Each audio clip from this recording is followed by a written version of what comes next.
camera there. People fucking, oh my god, dude. This city's fucked. They fucking ruined this city.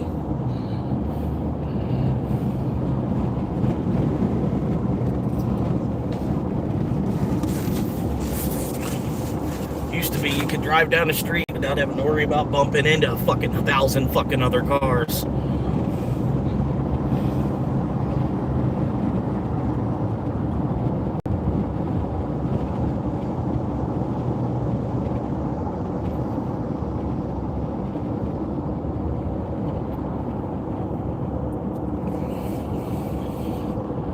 Thousand goddamn cars, goddamn. Too many cars. White cars, blue cars, silver cars.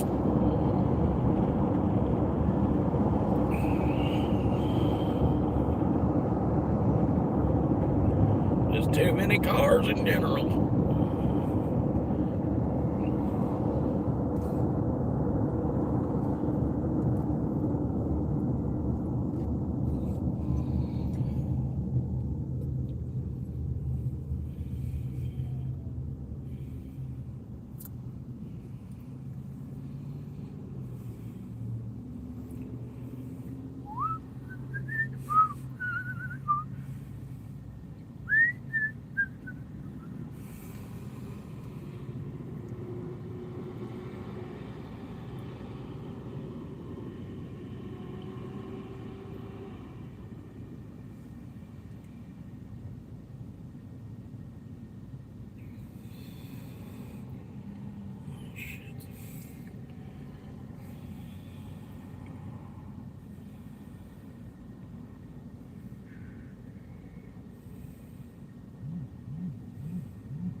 Thank you for calling the claims department.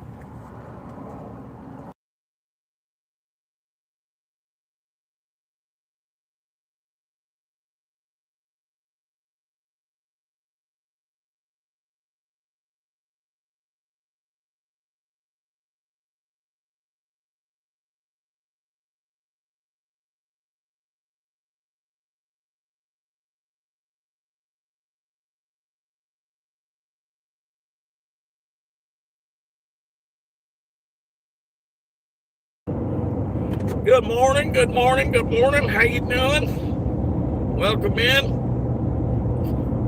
Trying to figure out, got a new dash mount here, trying to get the angle right and all that shit still. But here we go, yeah. That's what we look like in here. On this side, chilling, getting through it.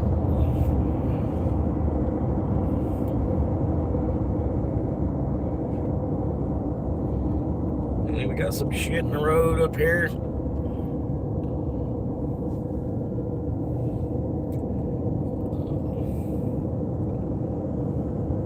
Afternoon, Jasmine.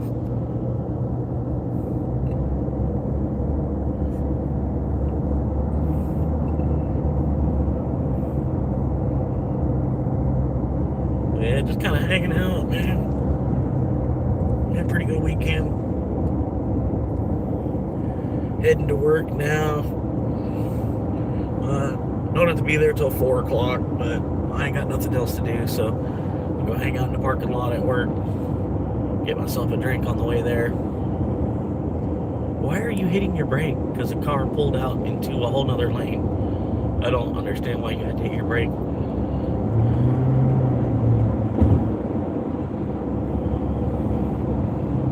don't understand that one.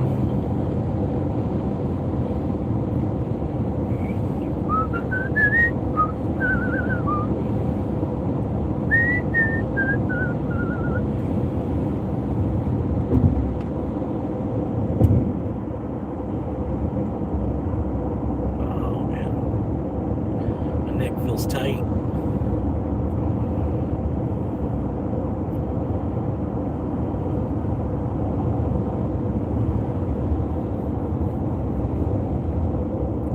Always a goddamn race, man. Fucking hate this road. Race, race, race, race, race, race, race. Everywhere you go. Race, race, race, race, race, race, race. Race, race, race, race, race, race, race, race, race, race.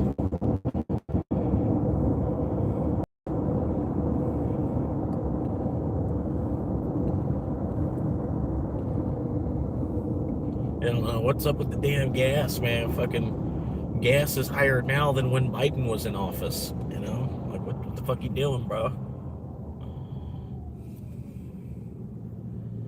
Yeah, I'm doing all right. As good as I can be. Went and saw that movie, the Wrong Girls last night. It was pretty good. It might not be in every theater. It's probably only in select theaters or whatever. But it was Pineapple Express and Dude, Where's My Car put together. But it was two chicks instead of two dudes. But it was kind of like Dude, Where's My Car and Pineapple Express kind of put together. And it with two chicks as the main characters. But yeah, it was pretty good. I liked it. It was funny.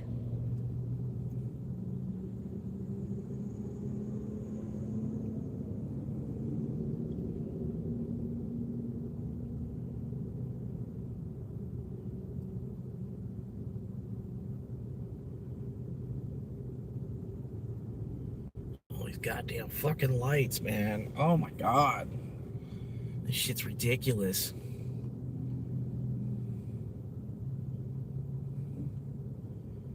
Come on. Yeah, but they fucked this city up, man. Like, this is terrible. Used to be you could drive. Look at that. Look at that shit. Oh. Used to be you could drive in this city without having to worry about hitting 1,000 other fucking cars. Can't anymore, though.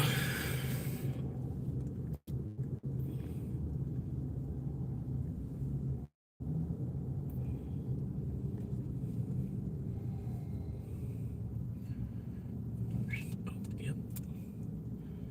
Come on, buddy. Come on. Oh, yep. Another one. Yep. Oh, okay. All right.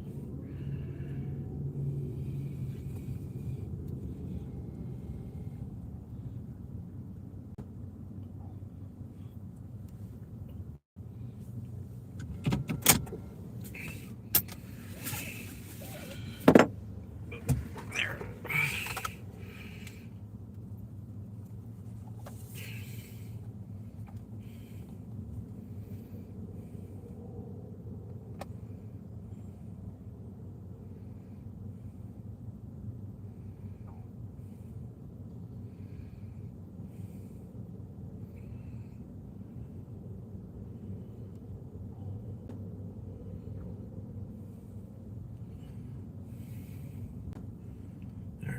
What are you texting me for?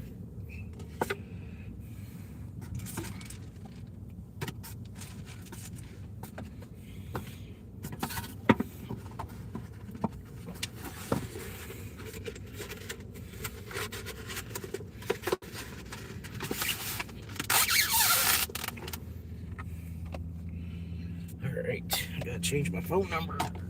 Change my phone number, I guess. Here we go. Fucking. I swear, I hate these things. These things are such pieces of shit, honestly. It's like fucking. Jesus Christ. I feel like I'm locked in, you know, fucking stuck in fucking line for the next 6 fucking years paying for this shit. I hate the feeling of being in debt for like any fucking reason other than like if it was for like a place to live. I can understand that.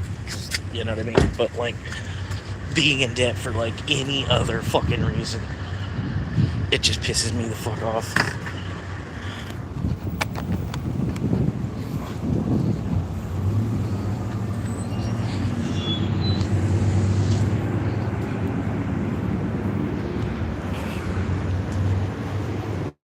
They probably got music playing in here.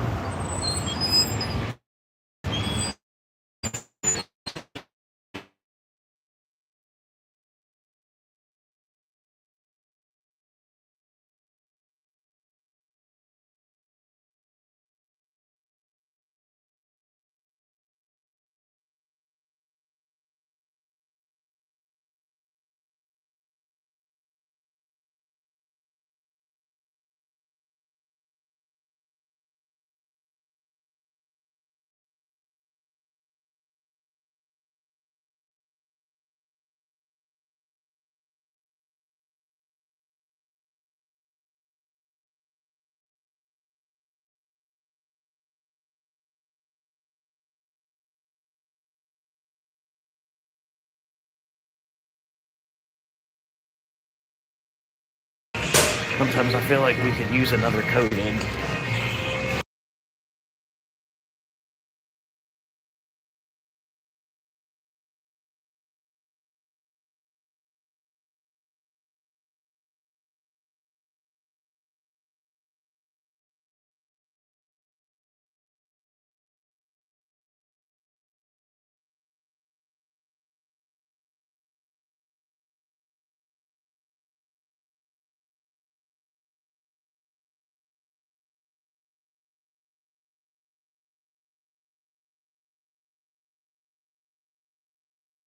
Please take your items.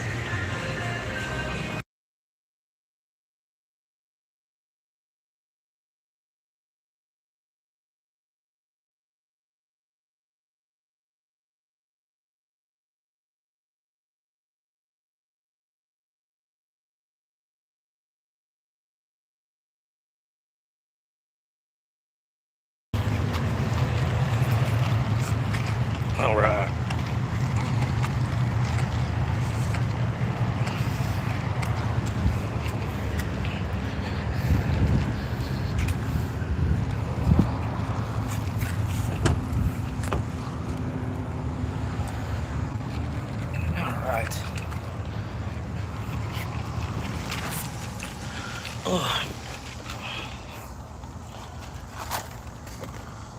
Yeah, it's been a pretty good car so far, though.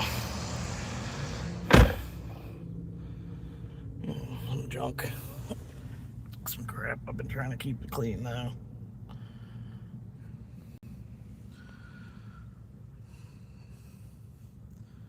Yeah, you can see I put 2 seat covers on in the back seat. I got like a regular seat cover and then like a dog protector type seat cover on after that.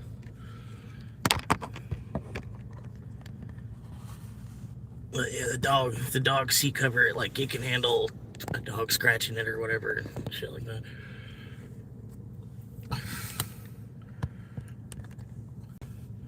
Yeah, this was an expensive mount because it's like a charger and shit too.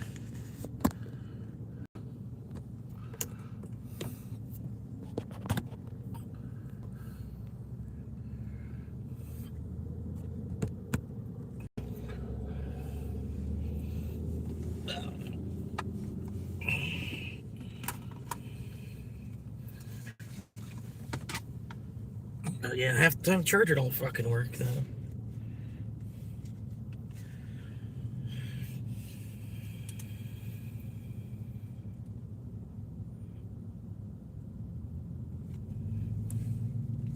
But Bitcoin's having a good day.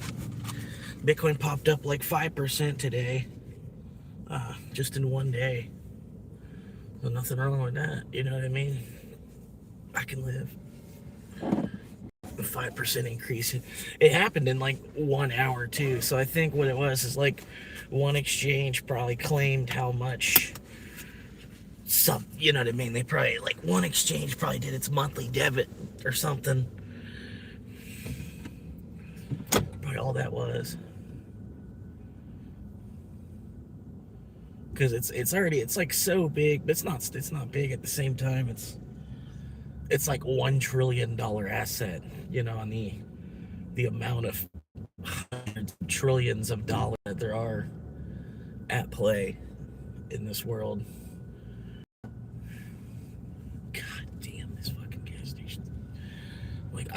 what? Look at this shit. Look at this shit. Like I'm at a fucking pilot station or something. Look at this shit. Oh my god.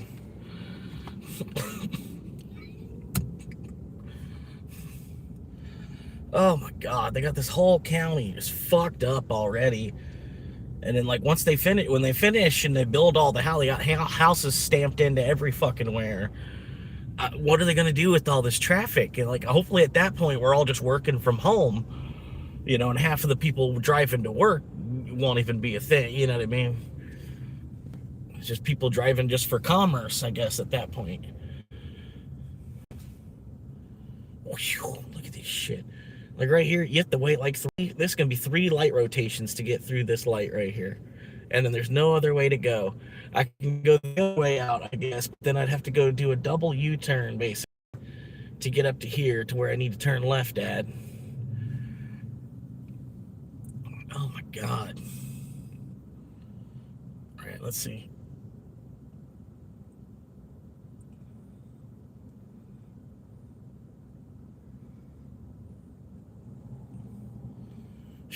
The fucking people are crackheads too. Like, what the fuck? God damn. Oh my god.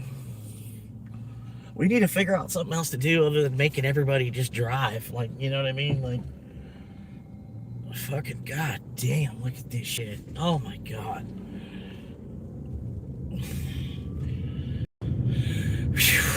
We gotta figure out a whole nother way we can transport people.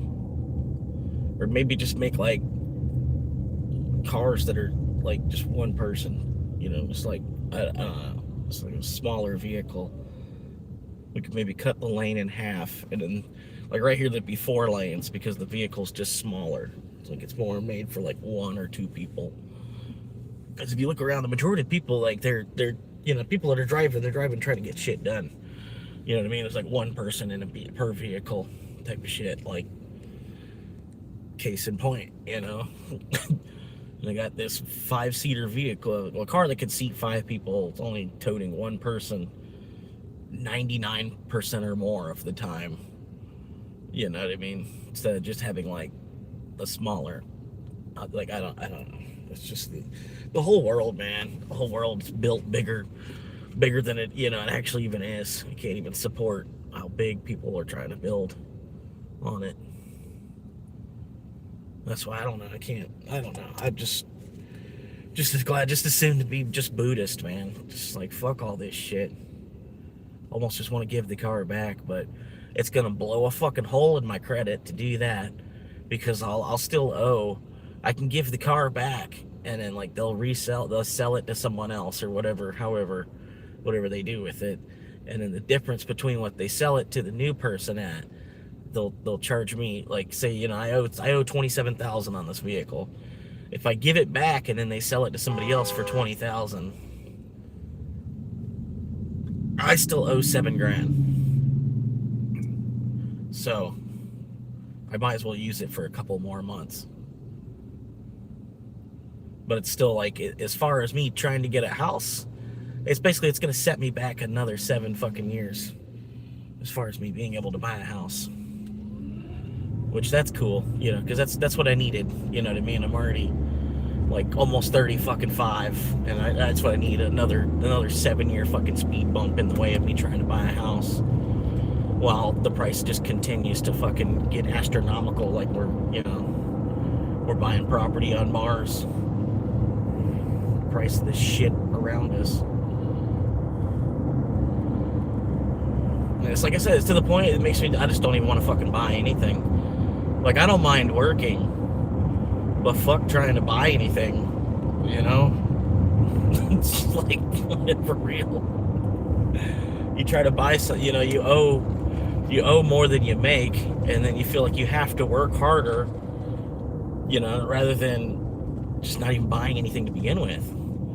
You know what I mean? Then you just have to work, you know what I mean? Just like, it makes sense that you have to work. Like, we're a human, you know, you have to kind of till the earth to be able to kind of reward from it. But like, why are we buying anything at all?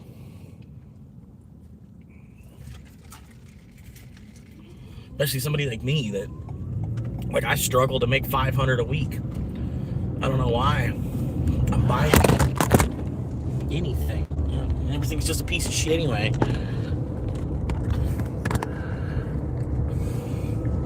Everything's just a fucking piece of shit anyway. You know, it's like, I don't mean to rag on China. Like everybody, oh yeah, made in China, all this China, made in China shit. It's like, yeah, because you know, it's not even really like they're trying to make it cheap. It's just like the whole world has gotten fucking cheap.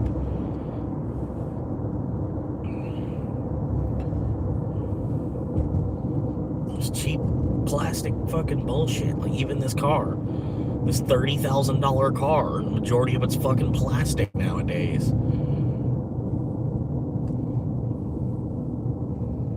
Melt it down.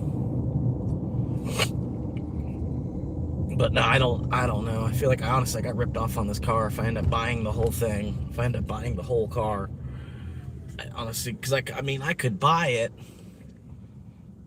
and then granted, you know, it's still probably like a $10,000 car. Like once I pay it off, I could probably resell it easily for $10,000. It depreciated in value by like $18,000, but I could make $18,000 out of it.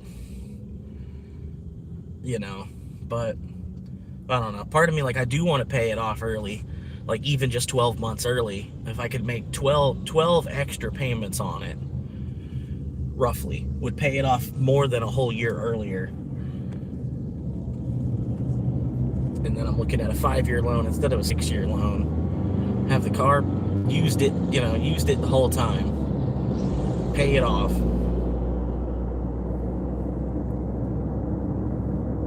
But yeah, I don't even like having bills at all. I'd rather have the freedom, not be worried about how much I'm making per hour.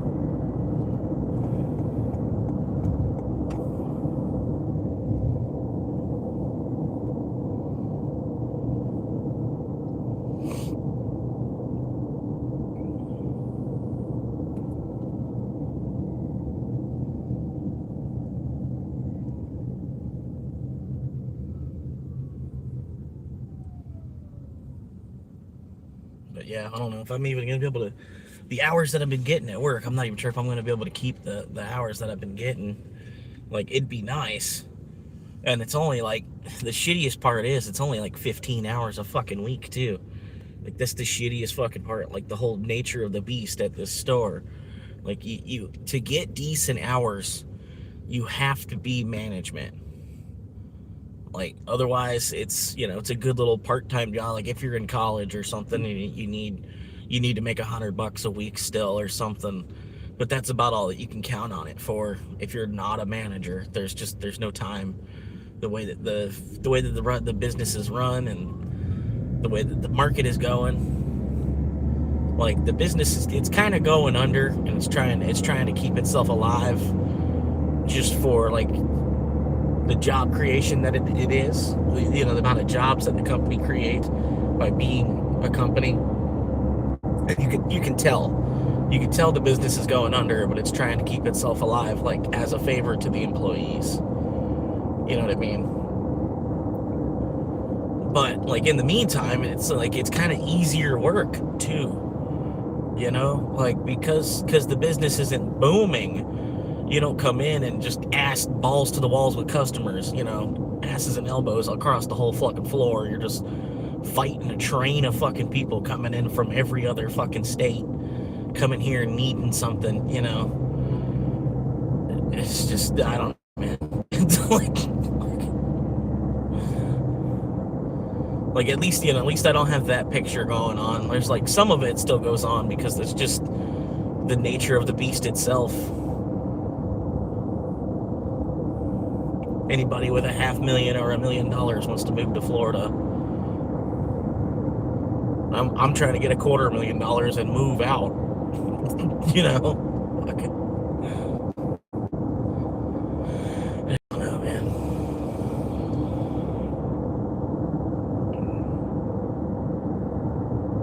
But yeah, like the way I see it, as soon as I can get like $250,000 in stretch, which I know is a stretch.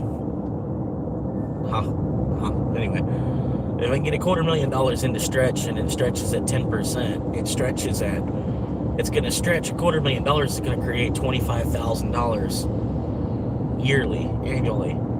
And then that's more than I'm currently even making.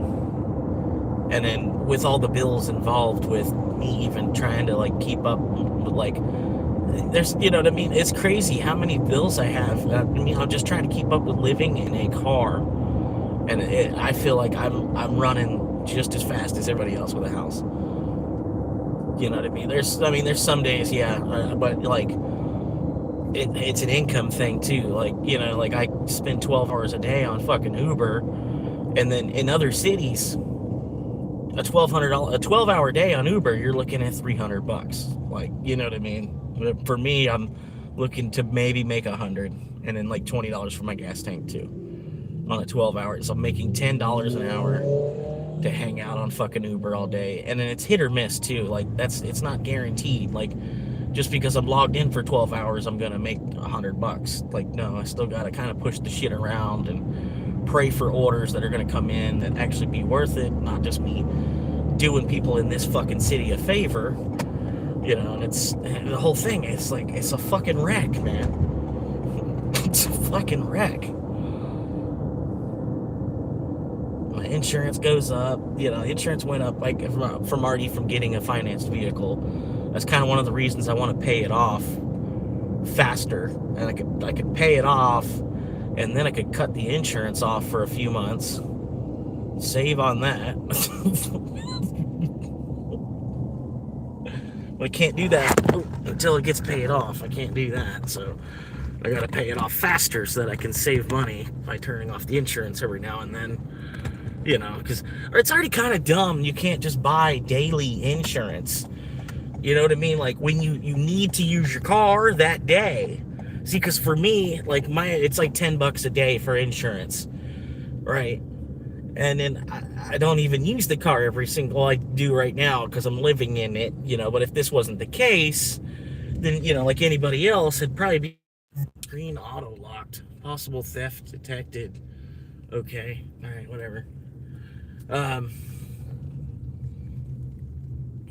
Yeah, I don't know. I'm hoping like the whole idea.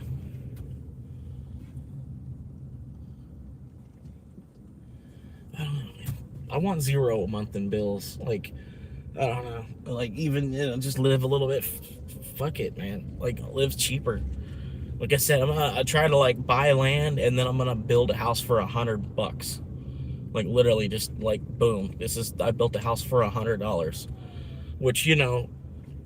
Like fucking in 1850, that's about probably what they cost. They probably all costed like $100. You know what I mean? It's like, what can you buy $100 nowadays? Type of shit. I don't know. It's just something stupid to think about, honestly.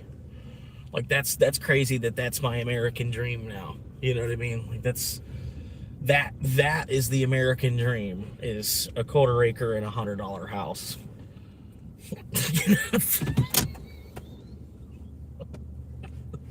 Or a camper van.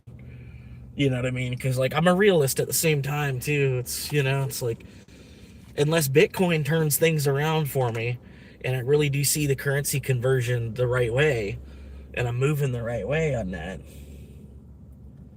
I don't know. There's no other fucking way out of this poverty.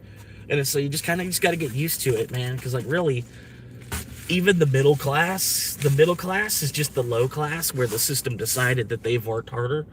You know what I mean? Like they probably, not even all of them have actually worked harder. It's just the system, they've made it look like, at least to the system, the way the system perceives that this person has worked harder, so they're more in the middle.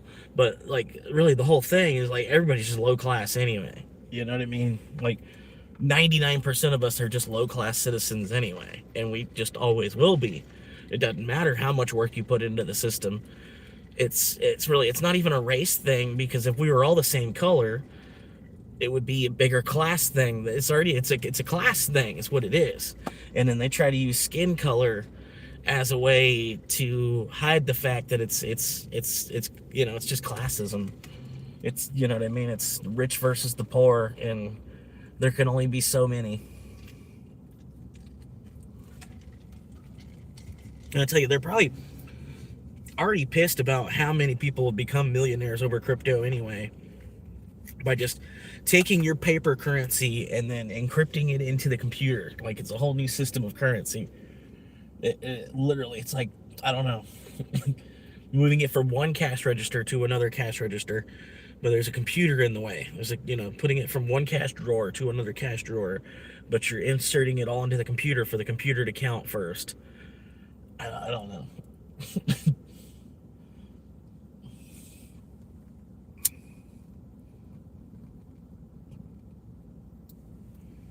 Because you'd be surprised how many people around the planet can't even count. Like, never mind reading. Imagine all people that can't even count because of how many people can't even read. How many people can't even read, right? And the people that can't read, and another percentage of them that probably can't even count. You know what I mean? Because counting is kind of reading too, to some extent, and I don't know.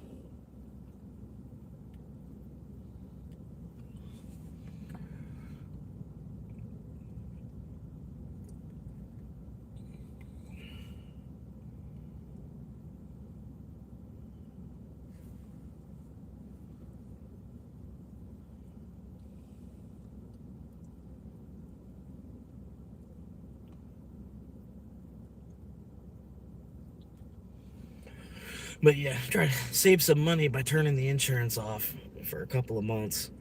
Because like I said, I wish you could just pay for it daily. Like, you go to get in your car, and before you back out of your driveway, you're like, oh, hang on, let me get on my insurance app and buy insurance for the day. Let me go ahead and, I'll go ahead and insure my car since I'm backing out of my driveway with it. You know what I mean? Because it's not like a house. It's not like insuring a house. I understand, because I understand homeowners insurance. I do. I really do. Trust me, I understand homeowners insurance. But vehicle insurance, like they just keep skyrocketing. They just keep skyrocketing the fuck out of. It's just a machine. It's just a machine. It's a plastic fucking machine. It's basically a computer cabinet. It's a computer cabinet that moves nowadays. It's, you know what I mean?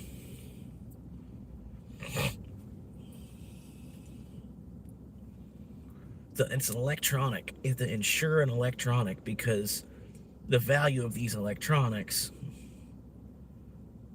and they move and everything too. It's, you know what I mean? I understand. So the moving parts, insuring moving parts and all that, but you're not even insuring, like when you insure your car, you're basically only insuring physical body damage. What's up, Killbilly? But yeah, like I don't understand that. Like you buy car insurance and then you have to buy a separate like service insurance or something too. Like the car insurance is only for body damage or property damage, or damage to somebody else's vehicle. I don't know, man. It's the whole thing. It's all fucking scam, man. Like we're everything. The whole planet, you're just getting scammed. You're getting scammed to even try to make money. It's the sickest part too. Like, I don't. Hey, sorry, phone overheated. $1,000 piece, $1,000 piece of technology overheats.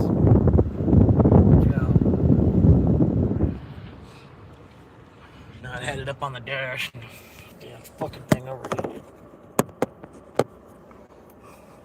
Maybe it won't overheat here. I don't know. But yeah, I don't know, man. Like fucking figure out how many months. I'm gonna do the math and figure it out. At like what point do I break even if I were to give the car back? I could get out of like the last $15K that I owe on it, or something like that. Get out of the last $15K that I owe on it by just giving it back. It's gonna shotgun my credit, but it should only do $15,000 worth of damage to my credit at the same time. You would think it, right? Like it was only like it was a vehicle. Like they half expect that you're gonna fucking get the car repossessed anyway. That's why there's so much money in car repossession and shit. What's up? What's up, noob? Sorry, I ain't been live much. I'm gonna try and get back in the habit of being live a little bit more. But I'm not gonna be live as much as I was because I don't, you know what I'm saying. I don't want to dull y'all out. Just always live. Like I'm always on. I don't know. You know what I mean. I'm gonna try and make it more sporadic. But yeah, I was like, I've been feeling for like a week. I kind of wanted to talk to somebody, and I'm like, I should probably just go live. Probably should just go live. You know what I mean? Like I've been building up this little bit of a community here, and I'm watching people unsub instead of subscribe. So you know what I mean. But that's kind of what I want too, though. At the same time, like I like getting on and seeing the subscriber count go down just a little bit because I see that those aren't real peep. You know what I mean? Those aren't real peeps. Those aren't real. You know what I mean? Because like the whole idea is that I only need 1,000 people to click a button on a screen, and then you could slowly make improvements in the life of a homeless person. You know what I mean? And instead of me being on the corner holding a sign, begging for, you know what I mean? I don't understand how people aren't like it isn't click enough in their head. You know what I mean? Like you don't have to watch. Just help me get to 1,000. It's like I'll try to find other people that are gonna watch. I understand if it's not you. You know what I mean? Not everybody's gonna get my humor. But yeah, just like the humility of it. You'd think people would just hang on just to see me get to 1,000 first. But I don't know. So I'm like, yeah, those people are fucking doomed. They're doomed. I didn't fucking need them to begin with. You know what I mean?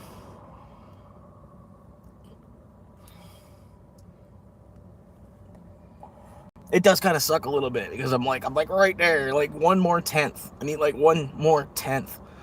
I got 9 tenths, 9 tenths, but that last tenth is the only tenth that actually matters still, But I'll get them. I need to put my ass into a little bit more, like I was. But I kind of took a break because, like I said, I want it to be a hobby. I don't want it to be like a job, you know what I mean? Until the day that it is. If it is a job and, if I'm making 40K a year from YouTube, then by all means, here's a 100-hour week every fucking week. You know what I mean? Get ready. But like, if it's just like a hobby where I'm making some kind of, making some change from it, then it, needs to kind of stay that way. Cause I could make more money alternate, different venues, different avenues, whatever. But yeah, it's like, especially like trying to run both of the apps. It's not that difficult, but I'm still trying to learn DoorDash. I've learned it a lot, but it was, better to just have the phone off, the screen off, and focus on trying to learn the new app and trying to pull as much money as I can out of the both of them. But really, just this market sucks. Like, I cannot wait to get the fuck out of this city. Like, but at the same time, I don't know, man. It's like each city, like I won't know the city. When I go to another city, I'll have to like relearn a whole nother city. You know what I mean? Which I understand. It's kind of one of the things that's kind of holding me here. Like, I almost wish I could go out to the small town because this city's a fucking disaster as far as traffic. But the small town, it's like I'm gonna make half as much money or maybe even less to hang out there in the small town, and it's boring. It's even more boring. You know what I mean? Because then I get like 5 to 8 deliveries instead. Out here I can get like 15.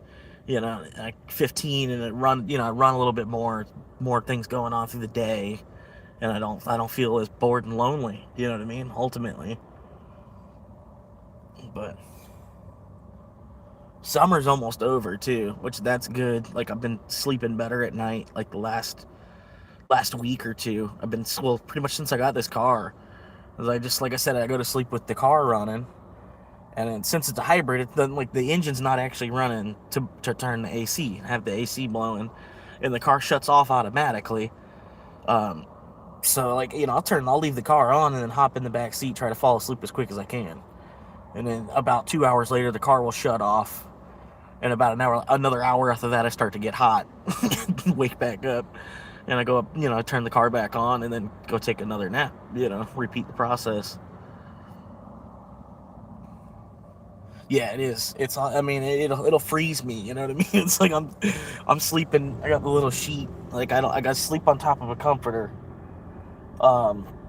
I put I wanted to put the 2 car seat covers down, the two car seat covers on, and then now, with those 2 car seats covers on, like the 1 car seat cover can handle a dog pissing on it. You know what I mean? So I'm not trying to do that, but you know what I mean. I don't have to worry about anything seeping through the 2 layers of car seat cover, and then my blanket as padding on top of that, and then the 1 car seat cover, it's like extra padding too.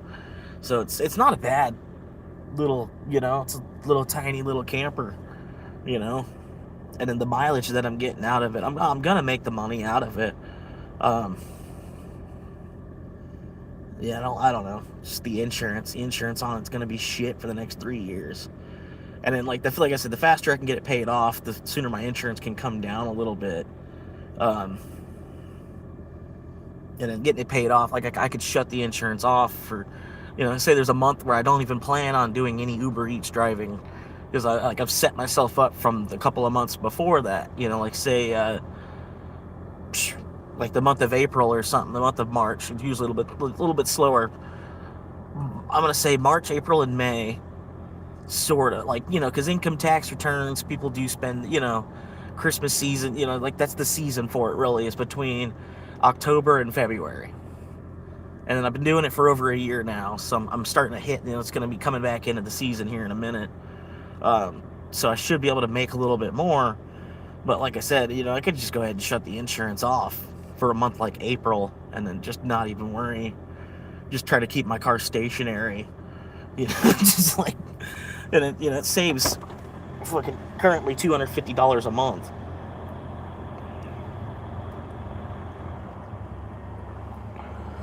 And that's really, I don't know, man. That's kind of, I just, having $0 a month in bills is way more attractive to me nowadays. Like, since I don't have a partner anyway, and then the girl, I don't know, it's pretty much done. Like, it's gonna take years. It's, you know what I mean, the way she's talked, she wants to like rediscover who she is, and I'm like, oh my god, you know what I mean? It's like, how the fuck you're 30, you're in your 30s and you don't know who the fuck you even are yet, and I'm like, really, the thing is like 99% of us, it doesn't fucking matter who we are, what I mean? It's like, ultimately. I don't know, man. But yeah, like she wants out of Ohio. She just doesn't like the state of Ohio. And it really, it's not really that she wants to get to Florida necessarily, like I can talk her into Georgia, or, if I do like Georgia a lot. Georgia might as well be North Florida. You know what I mean? Alabama, it's kind of a different, I don't know too much about it. You know what I mean? Alabama's a little bit too hicky still, but not even like Kentucky is a different kind of hick from Alabama. You know what I mean? I don't know how to explain it. It's just, there's, Kentucky and Tennessee, North Carolina, that's a different type of hick than like Southern Alabama. You know what I mean? I don't know how to, you know what I mean? How to say it. Just like, I don't know, like Ohio was a lot of hillbillies. You know what I mean? It was a difference between, you could see the difference between rednecks, hicks, and hillbillies, basically, if you went to Ohio. Especially if people like were close to Cincinnati and the Ohio River. You could see the difference between like the hicks in Kentucky and the hillbillies in Ohio. You know what I mean? It's just like there's a little bit of a difference, but there is. I don't know. Right, some people will never know who they are. You know what I mean? Yeah, you could be on a lifelong journey trying to figure out who you are, meanwhile being subliminally messaged the whole time. You know what I mean? It's like, okay, you want to figure out who you are? Okay, well then stop scrolling TikTok for about a month at least. Don't read any Coke advertisement at all. Just like flat out, just don't even go to work, so you don't even talk to your coworker, because they'll influence you. Yeah, it's like for real. And like really, it's like it's like a ride, man. You know what I mean? Like life is like a 70 or 80, maybe a 90-year ride for most of us. Some of us, you might get cut down in your 40s, or traffic accident or gun violence, gang, whatever crap, but if you can make it through all the guerrilla warfare that we're under, You might could, you're probably gonna make it to 60, 70, 80, maybe 90. You know what I mean? That's all it is. You only got so many years here. You might as well be with the person that makes you happy. You know what I mean? Like, it really wouldn't even matter, like, material possessions, if they didn't make it where sex had to cost so much. You know what I mean? Like really, it's free. I don't understand why there's so much of a game involved with it. You know what I mean? You can't just you think I'm hot, I think you're hot. Let's we have to spend. I have to spend $200 first. It's like, it's so stupid. And I gotta go figure out where I'm gonna make the $200. Do this whole fucking song and dance, and it's like all that time was wasted. You know what I mean? You could already had a 3-day session while you were trying to build all that. Like, I don't know, man.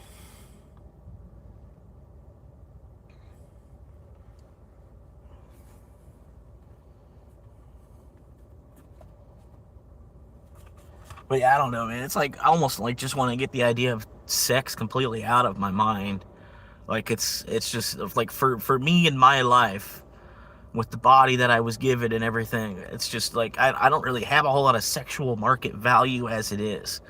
All the sexual market value that I have to work hard to be able to create for myself. I don't just it's like, I don't just have it. Not a sexually attractive person. You know what I mean? So I'm working harder to even make that be the case. You know what I mean? And then it shouldn't quite matter as much, because the birth rate's going down and everything, and they're freaking out about population and all this other shit. And it's like, well, then just kind of decrease the price of food, or I understand you can't decrease it, but just kind of lock in the price of food for the next 10 or 15 years, and you'll reverse that real quick.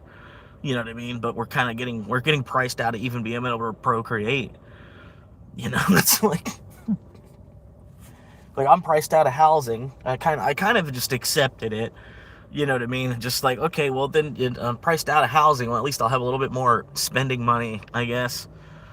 When it comes around to it, I did get the Capital One zeroed out. I'm glad I did that. Now I want to get the other cards zeroed out, so it's just another thing off my head. But still, at the same time, then I'm still X amount of hundreds of thousands, not hundreds of thousands, X amount of thousands in debt for the car still. I don't know. But I rewatched that episode of Big Bang Theory, kind of changing topics a little bit. That episode of Big Bang Theory, season 11, episode 9, I think. Maybe season 9, episode 11. But it was called The Bitcoin Entanglement. And the whole episode was it was a flashback. It's flashback and flash forward, 7 years ago and then today, and then 7 years ago and today, 7 years ago today. And then Sheldon was telling him, hey, y'all want to get into Bitcoin? And he says, it's a currency that the internet created.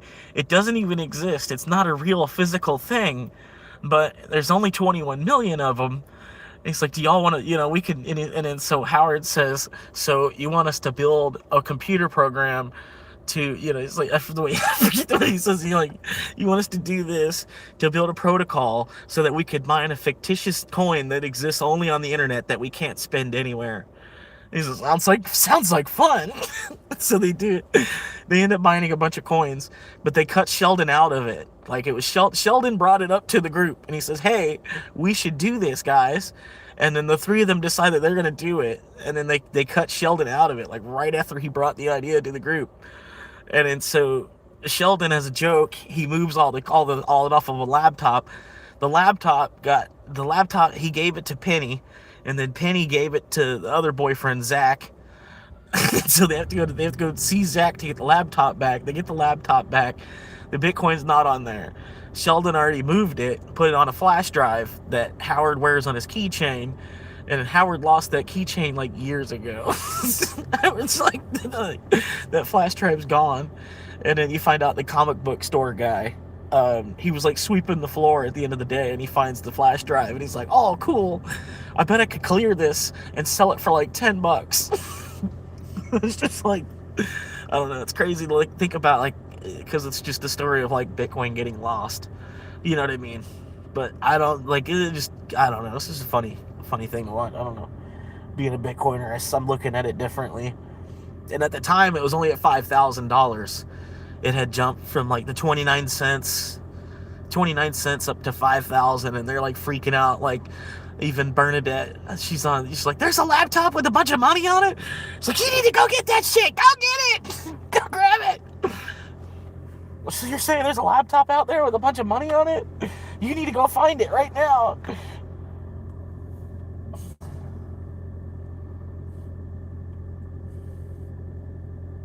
I can only imagine what that one dude that's got like the hard drive he's trying to get in the UK or something like that. The guy that's got the hard drive in the landfill, and he's trying to get with the owners of the landfill to be able to get into that, because there's potentially billions of dollars how much Bitcoin he's got on this hard drive, but the hard drive's fucked. I don't know why you can't just go into computer protocol, like find out where the transaction, like find out exactly on the block where the transaction happened, that it got sent over to this hard drive. Why do you need the hard drive? There ought to be, because it's Bitcoin, like there ought to be a backup because of the block, the ledger. The ledger itself ought to be your backup, to where if your hard drive fried on you, or your floppy disk got cracked in half, or you know, whatever the case may be, the backup is the ledger itself. So you still know the coins went to this wallet, and then that wallet's inactive. That wallet's been inactive because there's no way to access the wallet. But there should still be a way to access the coins, to move the coins to another wallet, I feel like, because you could show ownership of the coin, you just can't, you don't have the coin physically inside of a hard drive, but you can show ownership of the coin. You should be able to retrieve it, you know what I mean? Long story short, it's so weird, that lost Bitcoin crap, because I don't know, you'd think there's enough documentation with it. The whole thing is that, like, it's putting an extra parameter in the currency game. You know what I mean? I don't understand how it really gets lost, because like I said, I don't know why you can't just move the like the file, like the file cabinet the file was in is destroyed, but we can't reprint the file. See what I'm saying? You know what I mean? The fireproof file cabinet that the file was in was destroyed. Okay, well then why can't we just reprint the file itself? We still know what was on the file, right? Yeah. I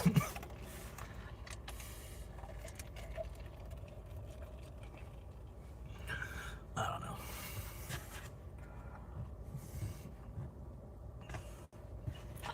Anyway, I'm hanging out for a minute. Got a couple people to talk to.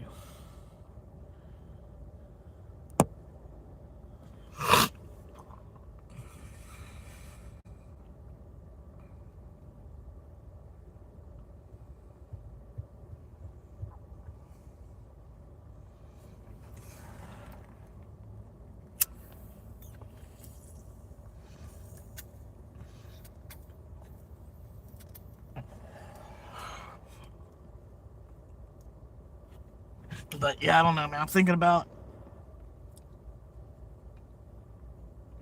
probably tomorrow. I'm probably just gonna hang out in the small town tomorrow and Friday. I don't know what my schedule's gonna look like. I'm hoping roughly they keep me on the same schedule I've been. It's not a bad schedule. I'm Saturday, Sunday, and Wednesday, which I don't really mind. I mean, the Wednesday kind of sucks. Kind of, you know, like right there in the middle. But yeah. Well, the whole thing kind of sucks, but you gotta take what they can give you. You know what I mean? And then the other 4 days, Thursday and Friday, I could make $100 day each day. $100 on Thursday, $100 on Friday. Probably could make them both $150 days. Make $300 days. Make $300 between the 2 days, which would be sweet. But you can't quite count it like that. So, you know, just to make $100 on Thursday and $100 on Friday would be nice. And then I could have Monday and Tuesday off completely, where I just kind of just do something as a cure for boredom on Mondays and Tuesdays. which that's perfect. You know, the movie theater, it's awesome for that. But like on Monday, sometimes the movie theater be just as packed on Monday. You know what I mean? Yeah, I'm getting a few more hours because I totaled the car, and so I called them and I was like, hey, like I don't know what I'm gonna, I didn't know what I was gonna do at that point, but I called them pretty much the first phone call I made after crashing the car. I was like, hey, can I get some more hours? So they put me on the schedule. They like tripled my hours for the next 3 weeks, but this is the third week now, so I don't know what it's gonna look like after this. But they'll probably continue to give me at least the Saturday and Sunday because they need a decent closer for Saturdays and Sundays, and really Friday too. But I would rather have, one of those days can I have to drive.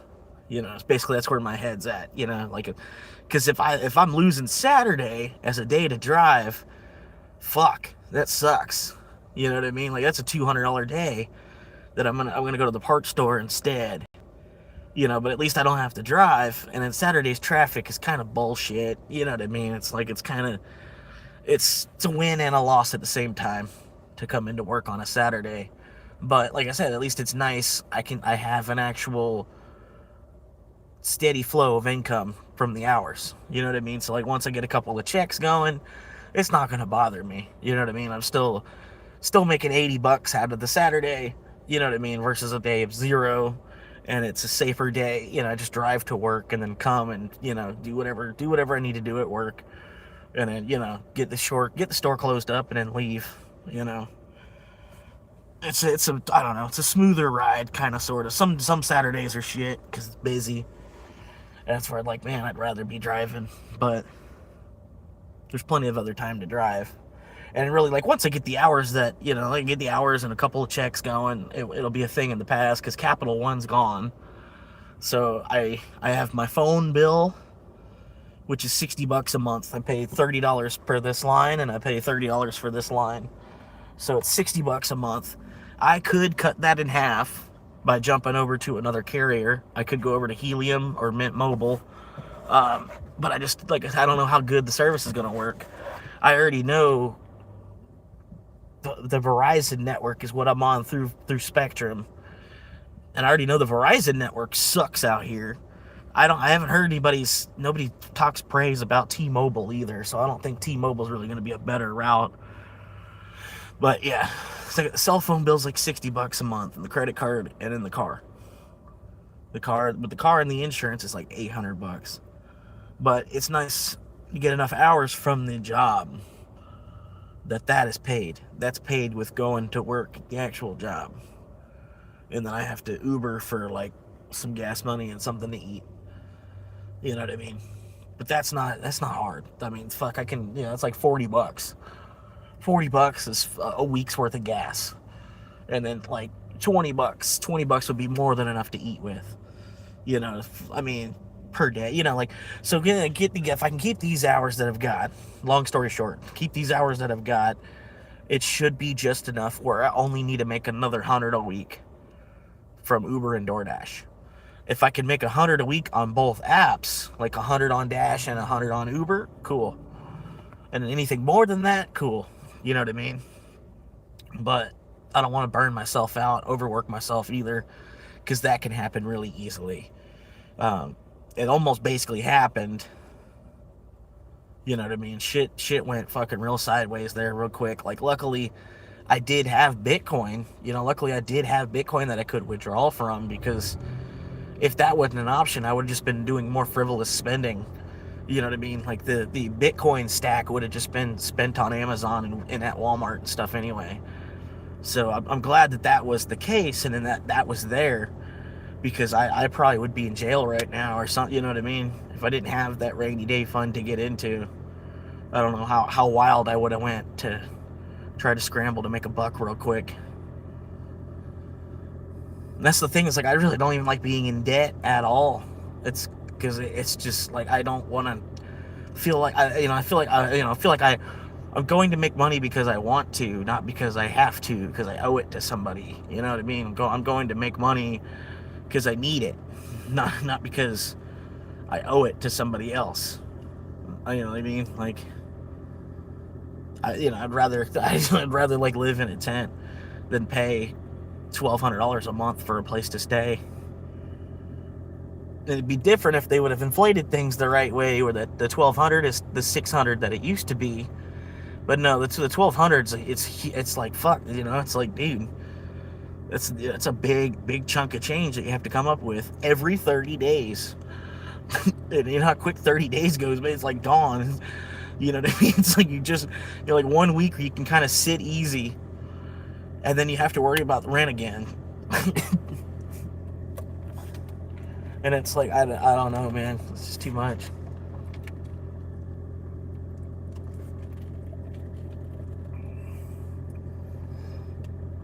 Especially like because I'm by myself, man. I don't know. It's like, I don't really want a roommate unless it's a female that I can have some fun with. You know what I mean? Like, because I'm like, either way, you're still gonna be working harder to be able to like live in like the whole, have all the amenities of it. You're gonna have to be working harder X amount more to even have a guy roommate. And then you know, it'd be nice to have a guy to hang out with, play video games with, or whatever. But yeah, it'd still be nice to get your rocks off too. You know what I mean? Like, kind of, I don't know how to explain it. It's just, it doesn't seem worth it at all to be working and having a guy for a roommate.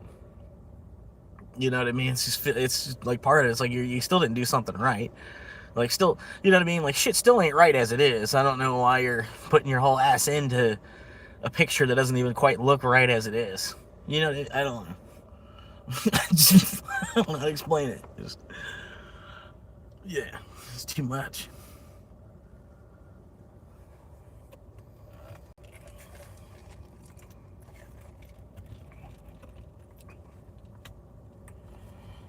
Anyway.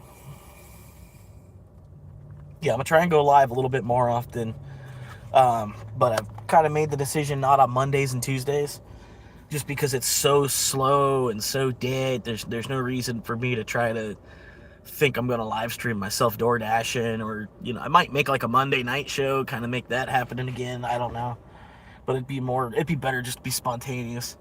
I think that the channel will grow better for me to make more videos. But everything's kind of been like a pain in the ass right here recently. Like, trying to like refigure out. Basically, I'm still trying to figure out a living situation, because I don't know if I really want to full out like live in this car. If I could find another place to live for like $100 a week, that'd be cool. And like, you know, it's like, it's less wear and tear on the car. Like $100 less wear and tear on the car every week, basically, to like just live somewhere instead. And then I got a place to hang out. You know what I mean? I just hang out, watch YouTube on the back porch, you know, smoking, you know, whatever. Just hanging out on the back porch, smoking until about 4 o'clock. You know, and that's when the orders start to really pop off. So then I feel like, you know, the majority of the day, I'm not even in the car. So when I'm, you know, like when I'm ready to drive and go make some money, I'm actually like, you know what I mean? There's more, I don't know, like a change of pace, like a change of space, like having a different place to, you know, to be for a little while. And then, like I said, the car, it'll be longer that the car will last, because the car's not on idling. I'll have like a house to hang out at for like 10 or 12 hours a day, and then, you know, get moving at 4 o'clock, go run the dinners around, and then fucking be done by midnight. You know, still make $100, which, that's crazy. Like, if you think like the way minimum wage, I feel like federally minimum wage should be $10 an hour. That way, because if you think an 8-hour day at work, $10 an hour is $80 before taxes. And they expect an 8-hour day of work out of you 5 days a week. That's pretty much the way that they, you know, they expect at least 8 hours a day out of you, unless you're getting ripped off where they only give you 4-hour shifts or something. You know what I mean? The system is made where they expect an 8-hour day out of you, but the minimum wage isn't 10, where you can make at least $80 before they tax you. It's like, so that 80 that you're going to make for an 8-hour day at $10 an hour is really going to be about 60 when it's all said and done. So, you know, they expect people to get by with less than $60 a day on the days that they do work, which, you know, like, you can't, not everybody wants to work every single day of the week. You know what I mean? And like, but the days you don't work, you're losing money flat out. You know what I mean? Just because that's the way it is. If you don't have income, you don't have a stream of income that day, you're losing money that day. And it's the same thing for me in a car. It's just, it's like half as much as the extreme. But still, it's like, like I need $800 a month to even keep up with the lifestyle that I have, which is crazy. I need $1,000 a month basically to keep up with living in a car. It's crazy. You know what I mean? Like, how did we let that happen?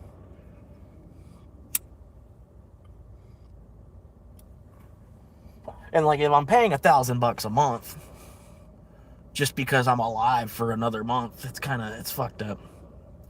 But anyway, as I say, like, part of it is like, it's a setup too, man. You can't fucking, like, I'm seeing the same car I bought for like $4,000 less if we could have went to another dealership. But like, I don't know. I should have brought, I couldn't go without my mom. And I got my mom like stomping and tapping her foot, like, come on, let's go, pick something, let's go. And I'm like, really, like, I want to go look at another dealership. I'd like to get the two dealers, go to 3 different dealerships that all have the same vehicle. And then, like, look, see, like, you all have the same silver Corolla. Found the same silver Corolla at 4 different dealerships. Now, here's the price that they're showing me. Here's the price that you're showing me. Here's the price that you're showing me.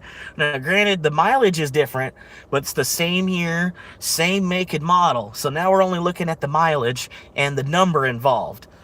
You know what I mean? How much slavery do you want, how much labor is involved? And yeah, that's all we're looking at now. Percentage on the interest, how much labor is involved. It's like, I don't know. But like, I would say, like, I know I signed it. I signed up for this shit. That's why I'm like, I don't know, man. I'm trying to figure out if I want to go through paying for it the whole way.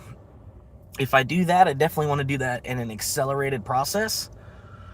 I don't want to pay for this car for 6 years. I'd rather, if I can, make double payments, pay it off in 3. You know what I mean? And then I can get my insurance. My insurance goes down. Plus, I saved, I don't know how much on interest, paying it off in half the time. Probably save a couple $1,000 there. Plus, like probably another $1,000 on the insurance as well, because it won't need the same type of coverage. So I could save like probably $3,000 to $5,000 to pay this car off in half the time. And then it's still a nice car, like once it's all paid off, it's going to be like a $10,000 car.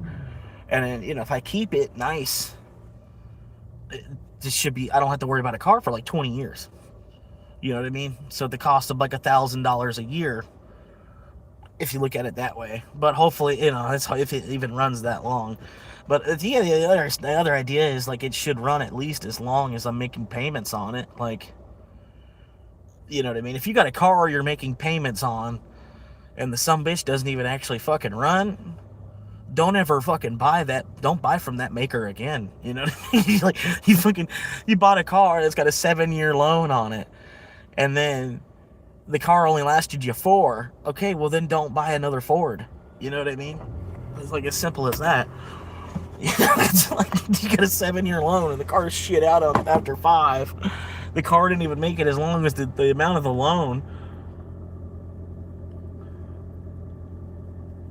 Some major thing happened. Like, don't get a Dodge. Don't get a Dodge unless you want to, buy a new transmission every fucking 4 years or something. Some huge expense I've noticed.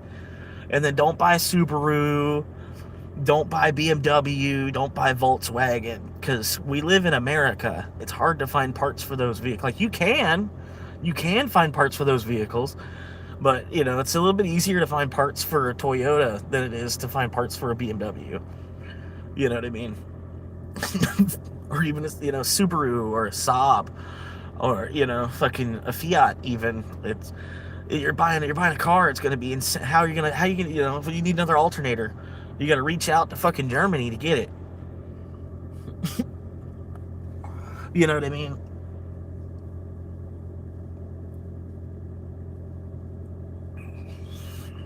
Like certain brands I wouldn't even buy. You know what I mean? Like when even when I was shopping for this car, it was a bunch of Hyundais and Kias all over there's, oh my god, so many Kia Souls, a bunch of Kia Soul, not a whole bunch of them, but fucking Hyundais and Kias. And I'm like, if I'm gonna buy a Hyundai or a Kia, but I've got the credit where I could have just bought a Toyota, why wouldn't I just buy a Toyota instead of the rip-off Toyota? You know what I mean? Fucking Hyundai, fucking rip-off Honda Toyota had a baby. That's what Hyundai is. You know what I mean? Some wannabe Honda dealer. I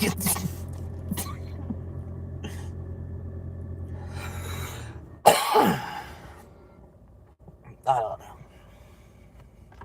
And then, like I said, it's like, fuck, man. If I do default on this car, it fucks my credit up. If I pay the car off, if I do it the right way, I pay the car off, it's going to be a huge plus on my credit to pay it off. Like, I paid off a 6-year loan in 4 years, right? And it, like, to do that, it's not going to be that hard. Like, really, 12 extra payments. If I make 12 extra payments in the life of the loan, if I make 12 extra payments, I'm like, that's a whole year taken off. Probably 14 months taken off the loan for making 12 additional payments as fast as possible, right? And I've already made one extra payment. Like, I'm a payment ahead. I don't have to make a payment until November 15th. But I'm still going to make a payment on September 15th, and I'm going to make a payment again on October 15th. Like, minimum. You know what I mean? Like, I'm going to try, like, get those 12 payments in this year, sort of. Be 12 payments ahead on the car loan. And then, like I said, it's going to be a whole year. Now I've took a 6-year loan. It's a 5-year loan now. You know what I mean? Certain things like that. And then just keep pushing. And in this car, it's kind of like, if Uber Eats and DoorDash didn't rip you off so much, I could really make some money out of this car just driving for Uber Eats and DoorDash. Like, in a better city. Like, if I went up to Gainesville, up in the college town, and I learned Gainesville really, really well, if I could knew it, like the backs knew it, I knew all the places I could sleep and everything, boom, I'd be running fucking Gainesville, probably making $200 a day. Shit, I especially running both apps. Probably could make $200 off of just Uber. And probably $300 off of fucking DoorDash. But I could probably, make like $100 off of each app. That's what I was doing a couple of weekends ago. I was making $100 on DoorDash and $100 on Uber. And then to try to divide your time between the two apps, like, that's in this market with as dead as it is and everything, it's kind of still tough to do. I did it. I mean, shit, and it is nice, when you hit 150 one day and then 150 the next day. You made $300 in 2 days. And then, like I said, there's people in other states, they're not even making $10 an hour. Give them a whole 8-hour day and making $64 before taxes. Granted, like, all my shit's before taxes technically too, but there's a whole bunch of stuff involved with all that. So I don't even know if I'm actually going to end up, I could work for Uber all year and then end up, the government owes me money because the amount of mileage involved. I still don't know all that yet. I gotta get my taxes filed. I'll figure all that out when I go to get my taxes filed. This guy's gonna park right the fuck next to me. No, okay. He's just trying to figure out how to park. He's got a vehicle that's like too big.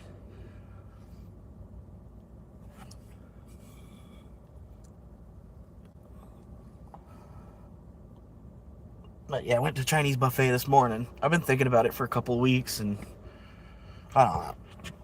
I just kind of went, that's where I went and slept last night. I was like, fuck it, I'm going to go to the parking lot of the Chinese restaurant. That way I'll already be there. When I wake up in the morning, I don't have to worry about fighting traffic to get here. I'll already be in the parking lot. And so I was like, I get there, and I'm like looking, making sure there was no signs that say no overnight parking. Because, that's a no-go, obviously, if they have a sign that says that. So you want to look real quickly, but you don't like spend 20 minutes looking either. You know what I mean? You just get, that way you can argue it in court or whatever if the cop does show up. But like, well, I honestly did. Look, there's nothing, I came in through the main entrance right here off the main road, and there was no sign anywhere that says I couldn't sleep here. There was no signage, and they'd be like, well, there was a sign over here. It's like, yeah, way over there on the back entrance, there's one sign that they have up. I'm sorry, I didn't see that, apologize and then leave. At that point, you already got a 3-hour nap. You're good to go. Like I said, it's like a long road trip. But at the same time, it's annoying too, because like if you ever gone like a 12-hour road trip somewhere, 10-hour drive somewhere, and then you get home at the end of the day, like after driving, when you get home and you're like ready to get out of the car, it's like that, but like for months. You know what I mean? For months, and now a year of like just wanting to get out of the car. You know what I mean? Just wanting to get out of the car and go inside and kind of in the road trip for a little bit.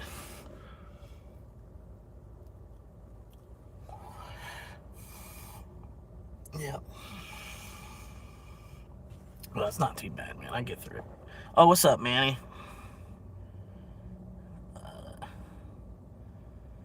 It auto played right onto me. Hell yeah, that's cool.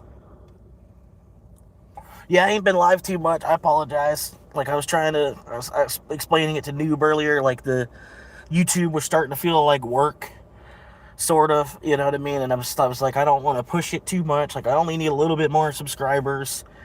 And then once I get the subscribers, I'll probably, I'll be live a little bit more because I'm trying to get the ad revenue at that point, right?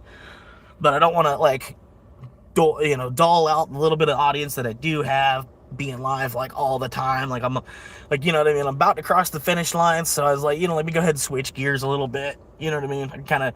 Maybe I could just put it in neutral. Maybe it's downhill from here. I'll just put it in neutral and just save gas till 1,000 subscribers,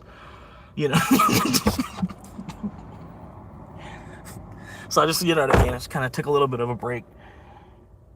Like I said, like if I was, if I'm making like 40K a year from being on YouTube, then, here, I'll be live 100 hours a week, every week. I'm here, guys, but I'm not quite at that point yet. So it's like it's a slow and steady thing for my channel, and then that's the way the game is for a lot of people on YouTube. It takes some people, it takes 4 or 5 years to get to 1,000 subscribers. You know what I mean? And in my channel, if you look at it, like the way that the quality of the content is, sort of, you know what I mean? It's kind of like what YouTube was, sort of. It's kind of like, you can like, it's like my channel is kind of like what YouTube was like 5 or 10 years ago, sort of. You know what I mean?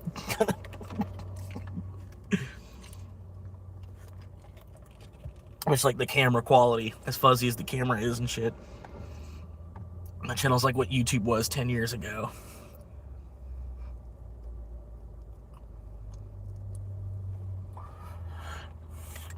But yeah, man.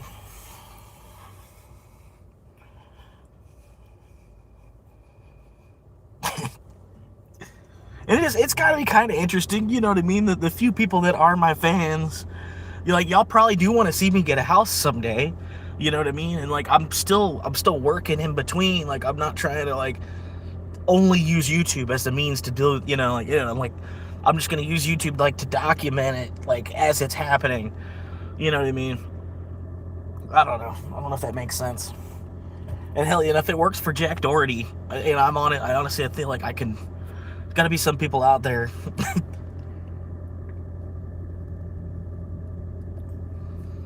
It works for a lot of people. You know what I mean? I was just watching this dude on Caleb Hammer, Boogie 2998 or something like that. Boogie 2998. And to me, when I see a screen name like that with a bunch of numbers in it, I'm like, like fuck, this guy couldn't even take 10 minutes to think of a screen name. You know what I mean? Like Demon Slayer 4582769. Like, oh yeah, sure.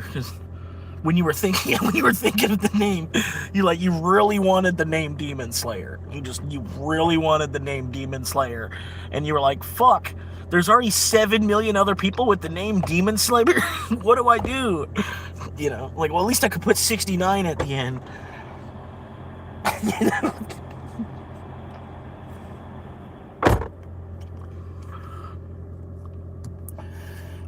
He is the idiot who shot his gun. Someone came into his house. What was that guy's name again? who worked with Sam Hyde? Frank Hazel.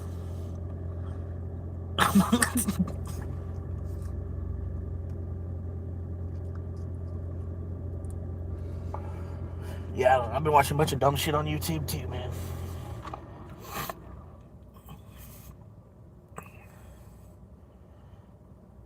$29.88. Yeah, and the dude, I don't know. The dude, he's kind of. Here, I'll show y'all. Like, he looks like a troll. He looks like the South Park, the guy playing World of Warcraft. He looks like him, you know, like one of those guys. You know, which there's a whole breed of them nowadays. You know what I mean? But this dude, he's got like 100,000 subscribers. Not to mention however many Caleb Hammer. Well, Caleb Hammer's got a different type of show. You know what I mean? You've seen a little bit of this. So they make sure they upcharge you every chance they get. If you want to go at the fastest possible speed, there's a fee to unlock that. It can do it. It's just a software. Yeah, I don't know. But see, like, I see guys like that, like, well, fuck, you know, like, it's not really an attractive thing. It's a personality thing. You know, it's a dedication thing. It's, you know what I mean? It's a, what's up, man? What's up, Chunky? How you doing, man? Yeah, LOL, he got called a retard. I mean, hell, we're all retarded, man. Shit, I was thinking something about that earlier. What women are doing to the dating pool right now. You know what I mean? Like, you really zoom out. Like 20% of girls my age are on OnlyFans. You know, and then OnlyFans kind of, in a way, I understand it. To me, OnlyFans is kind of like Playboy. Playboy figured out how to go online and then also appeal to the masses more. You know what I mean? Like, you don't need to be a playmate to be on OnlyFans and find, you know, OnlyFans and get a couple of sugar daddies. And then, you know, this one girl was talking. She goes and fucks one of them, and he pays $500 each time to fuck her. You know, which to him, I was thinking, like, in terms, you know, like, okay, so to him, it's probably $1,000 prostitute he's getting for half price.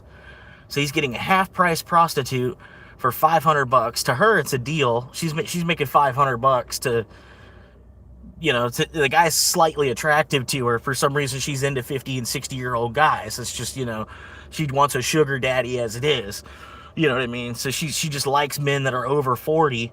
And then you think about it too, like, the girls my age are fucking 60-year-old dudes, right? So when I'm 60 years old and that 60-year-old dude's dead, then I've got, like, the trash that he left behind, basically. Like, and you think on, like, an evolutionary thing, like an evolution, you know, like, if we did evolve, think of how much that generation's, like, soiling the fucking, you know, like, the gene pool, you know what I mean? Like, the girls that would have been attractive to me that are fucking 60-year-old men, that, like, I don't want to put my dick in that afterward. You know what I mean? Like, you know what I mean? So it's like they're off the table now completely. And then the 60-year-old man, he was just having fun. You know, he was like, you know what I mean? He wasn't even trying to, like, procreate or nothing. You know, like, I don't know. But you know what I'm saying? That's like, and like, who knows what this is gonna do, like, 20 years from now, how much this is going to change everything. Like, now that, like, women, I don't know, it's not even a woman thing. It's just, I don't know, it's like society is all, like, nobody knows what fucking direction we're actually fucking going. You know what I mean? I don't know.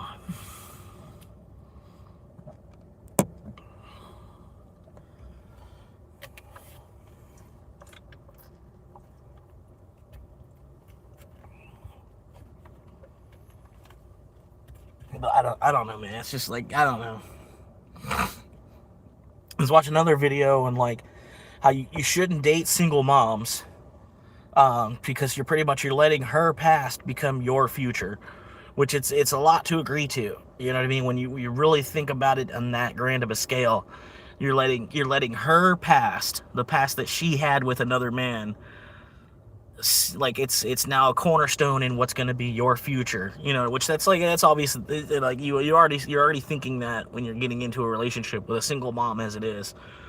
But I don't know. See, like, I'm getting so old, I can't really discredit them for being a single mom because, like, it was their own ride, too. You know what I mean? They had their own, you know, like, they wanted to have a kid, too. Like, just as much as I want to have a kid, you know, and then sooner rather than later, you know, like, so it's like you can't really get mad at them for that, but there's like a big chunk of their past that's going to be a part of your future with, you know, with them. You're going to have the dad involved unless the dad's gone. The dad's completely gone from the situation. He's probably going to be popping up. You're going to have the ex coming, you know, showing up at the house at random times, you know, even to drop off a teddy bear or something for the kid, or, you know, or, oh, the kid needed 20 bucks, you know, or some the stupidest little shit. The dad's got to come by to be nosy just to see what the, you know, how the new guy measures up, and, you know, how they treat the kid, you know, whatever, you know, investigative type of shit. But there's, you know, there's a whole bunch of shit involved with it, really. Like, I don't know. And you're trying to, like,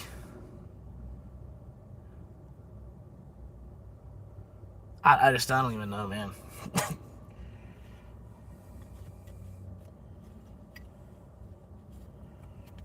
You got the kid is a whole nother personality, you know, so it's like, well, do I wait for the kid to be 18 and then maybe I can try to get with the mom, or, you know, or whatever, you know, and then just because the kid's 18 doesn't mean the kid's not a kid anymore, you know what I mean? Like, that's not really been a thing for years. I don't see why they all, you know, they got this, I don't know, like my family was really big on that. Like, the day you're 18, you're supposed to just do everything by your, you know, get out of the house and do everything yourself, you know, it's because that's the way their parents did them. And I don't know, I was looking around, like, at the Chinese restaurant this morning, I saw three generations get out of one vehicle and then all go to work at the same restaurant. I was like, see, now that's how we're actually supposed to be doing it. You had 5 different employees that all showed up in the same car. They all live in the same house. I'm sitting there thinking about it, you know, I'm like, oh, so they're like fucking, they're like really, like, even though they're just working at a restaurant, they're really like beating the system at the same time too, because you got 3 generations of the same family living under the one roof, even if it's an apartment. Say it's a 3-bedroom apartment. You got, you know, fucking, granted, shit might be tight, but fuck, you're making enough money where all you have to do is work at the family restaurant. Y'all all ride together in a car. You know, it's like, you got one vehicle. The four of y'all split the price of driving one vehicle to work in the grocery store, for the most part. But, like, the way we do it is, like, fend for yourself. You know, like, no, it's not let's attack this system together as a family. It's go build it for yourself now. I did it, now I want to watch you do it too. And then it only gets harder each generation. So it's like, it's eventually shit's gonna hit the fucking fan, and it already kind of has. At the same time that the dollar's also dying. And then there's a bunch of people that they make money off of the dollar going down in value. If the dollar doesn't go down in value, they're not actually making money. And they're not even making money if the dollar's going down in value. It's an illusion. It's, you know what I mean? It's like, you're not even really making any more money. Just like, the dollar, they just cut the dollar in half, and now I have 2 million instead of 1 million, but they just cut the dollar in half. So I don't understand how you think you have $2 million now. You know, it's just like, but, you know, they think they're making more money. I don't know. Even my old car, man, it was nice. The guy that bought my old car, he fixed it up. And he's got it. He put it back. He put it for sale for $2,200. Right? So I sold it to him for $500, and he fixed it. He put a new bumper on it, a new radiator, new hood. Fixed it. The headlights are all sitting real good up in it. It looks good. I would almost rebuy it. But he's trying to sell it for $2,200. So he bought it off of me for $500, and then maybe put $500 worth of work into it. And so now he's trying to sell it for double. You know, he put $1,000. He's in it for $1,000. Now he's trying to sell it for double. So the thing, you know, like, yeah, it's all fair. Yeah, you can do that, whatever. But, like, how is that? Doesn't even, like, it's not even a net positive for the economy, though. You know what I mean? Like, it's going to be a net positive for him, as the individual, but it's not really a net positive for the economy. The person that needed that car could have bought it off of me for $1,000, but instead it crashed. Now it's a junk car, and so the guy put money to refix it back up, and now he's trying to get as much as he can back out of it. You know, but it's like it's this. I don't know. It's I'm not saying it the right way, but it's like it's the same shit, man. Like, how is that actually making money? Because you took a $75 watch and then sold it to somebody else for $200. How does that actually make money? And the thing is that it doesn't actually make any fucking money. It doesn't. You didn't even actually do anything. You know what I mean? And there's a lot of people doing that, and that's what's happening to our, that's kind of what's happening to our dollar. You got people, buying, it's a $25 watch. If you buy 10 of them, it's a $25 watch. I'm gonna sell them to people for $100 a piece.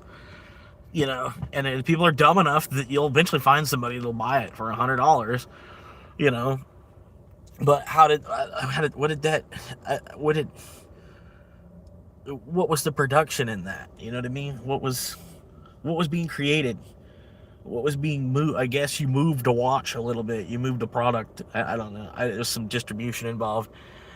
I don't know. But it's so stupid. There's like so many people my age, that's what they're doing for work. And they call that having their own business. You know what I mean? I'm a businessman. I'm a businessman. I resell stuff on eBay. Or I use Amazon Marketplace, and it's like you ain't no fucking businessman. Fucking, like, where's your shop? Where's your storefront? You know what I mean? You don't even have a website. You don't even have a fucking webmaster. Like certain shit. Like, I don't know. I went onto this fucking business today. Like Google. It's a fucking Google business type thing. And I go on and there was no website. And I'm like, how do you not have a website? How are you a business that doesn't have a fucking website? You didn't pay like anybody like $100 for someone to build you a fucking website. You're a business, but you don't have a fucking website. The fuck? Like, how are you operating? You know what I mean? And granted, he don't need a website, sort of. Maybe he's old school, sort of. But still, it was like one of the first things I'm like, man, you don't have a website. That's a real legitimate ass business. This business looks so legit. It doesn't even have like I say, it didn't even pay nobody $100 to even build him a fucking website real quick. Even if it's just some cheesy fucking website. It looks like it was made in 1998. You know what I mean? Fucking just like the operating system on it, like all square fucking icon for your buttons and stuff. It's like, I don't know. They don't even have some cheap ass fucking website. It's like, fuck, man. How you have a business? I don't know.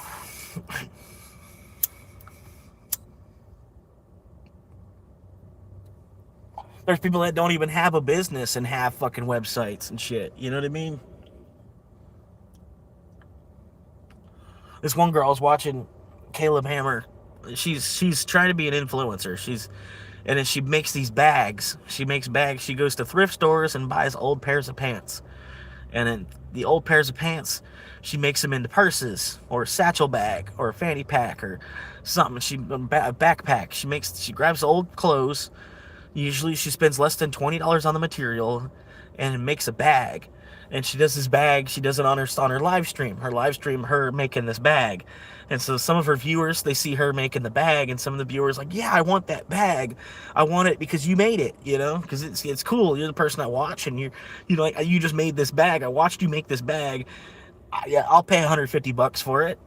Whatever price she wants to put on it, basically. And she puts it at enough where it's consignment. You know what I mean? It's like $150. $120 bag or whatever. But yeah, she's trying to live stream. She's live streaming herself while she's making the bags, which is cool. It's a cool little business idea. She's like working from home, making these bags. But the thing is, the only reason she's able to even do that is because she's got the man paying for the house while she can fuck around. Because honestly, if you were doing that and you were just praying to God, you were going to make money by doing that. I don't know, Meanwhile, how do you keep up with the house? If the house was free, you don't even have to worry about house. House is just covered. You've always got, your office. You always got your office because the house is just covered, and then you just, whatever money you make is spending money. And then the guy was saying, he's like, I like how you have your profit margin set up where it's 11x. He says you spend about $12 on material and then sell it for $150. He's like, that's like the perfect profit margin for what you need for right now, the way that everything is. And it's like, if you're putting your own time and stuff into it as well, it's like, yeah, you need to make 10 or 11x. Which I was like, yeah, that makes sense to me as well. I'm like, if you're spending $20 to make a product, to produce it, you ought to be able to make it, you ought to be able to sell it for $200. Because it's like there's $20 was the cost involved, plus you still have time, your time and, everything that you think you're worth, the product itself, how much it's worth. And, what she was trying to sell 5% of her business, the stake of, you have 5% stake in her business for $5,000. And then they just started ripping her open on it. They're like, so you think you have a $100,000 business idea? And realistically, she probably does, because who knows how many of these bags she's going to sell. And she's a hot chick. She's going to, she's going to develop some sort of a following. And then people see her, they log on, they see her making these bags. Like, her live stream is her making these bags. So she's kind of like Home Shopping Network in a way. Like, there's only one of it. There's only one. There's only this one bag that you see me making right now. Well, go ahead and start the bidding on it right now. If anybody wants to buy this bag, I got to make at least $20 on it because I spent $20 to make it. So you want to give me at least $21 right now. Everybody's just bidding on this bag. And I think, honestly, like, she's right on the money when she thinks her business is a $100,000 idea, because it's her. It's her herself first. You know what I mean? It's she, the business is her, with her personality is what makes the bags have this value. It's not really that the bag, granted, if you spent $20 on material, it's a $20 bag, right? It's not a $150 bag, but because of her personality and the people, people like, there's an interest to it because you saw her make it, and you're helping her, through her life, through her day, you're providing, I don't know how to explain it. And she's providing you with the product at the same time that she made, I don't know. It's a difference to it. And like the same thing, I was like, yeah, it's a $100,000 business model. I mean, granted, it's 1,000 purses. She'd have to sell 1,000 purses, but she could ultimately sell 1,000 purses. And there might be purses that she's going to sell for more than 1,000, whoever wants, oh, it's this real special purse. Like, there's a Corolla coming out next year, 2027 Corolla. It's the 60th year anniversary. So the Corolla has been a car for 60 years, the model. The 60-year anniversary of Corolla, Toyota is unveiling. There's only going to be 2,500 of these vehicles that are going to be SE, special edition Corollas for the year 2027 that they're releasing in North America. There's only 2,500 of them, and they're only going to be in 3 different colors, like a white or a red, or I think there's going to be a yellow. They have some kind of Toyota yellow, like a mustard yellow looking, which I'm like, oh man, I'm picturing it in my head, a 27 Corolla yellow, like mustard yellow Toyota Corolla. You know what I mean? Which, it's a looks thing. I bet some of y'all are like, ugh.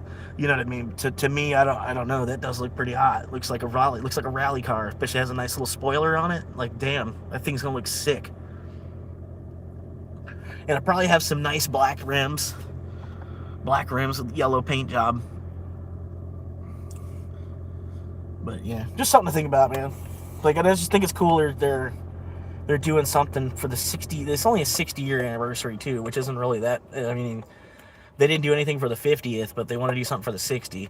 So they're trying to squeeze some money out of it, apparently.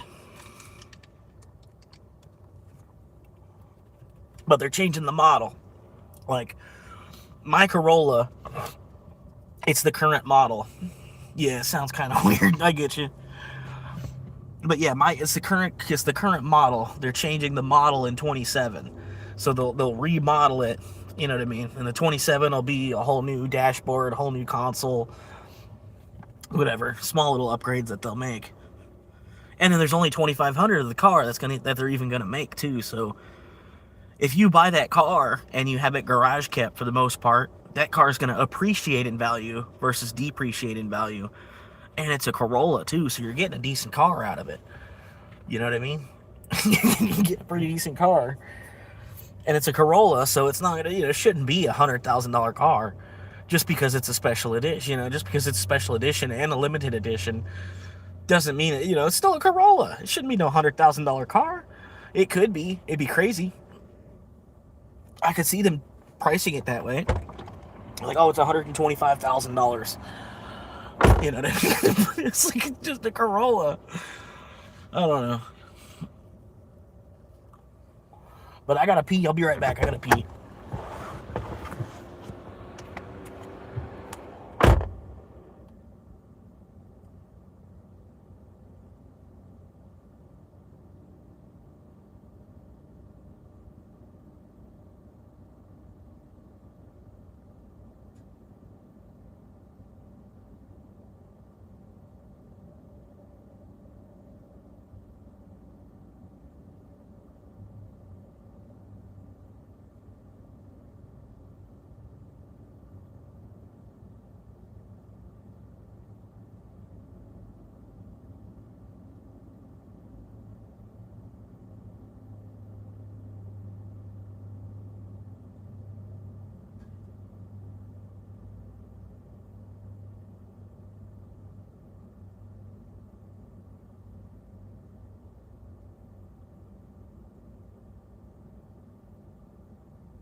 God damn.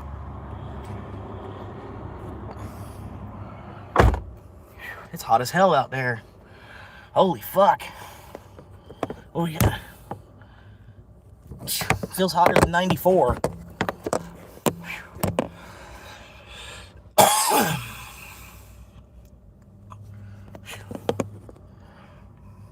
Yeah, it feels hotter than fucking 94 right now. Holy shit. Pop out of the car for like 20 seconds, man. Holy fuck. Yeah, we got to do something about this sun here in Florida. They got to put up a satellite shade up in front of the sun or something. Whew, this is too much. I can't believe it. And like all the construction here in Florida too. Like, oh my God. There's people that work a 70-hour week out in this shit. Like, oh my God. Wow. And then get rained on the good days where it's not hot. You're getting fucking rained on, ducking on lightning bolts. You gotta do something about this.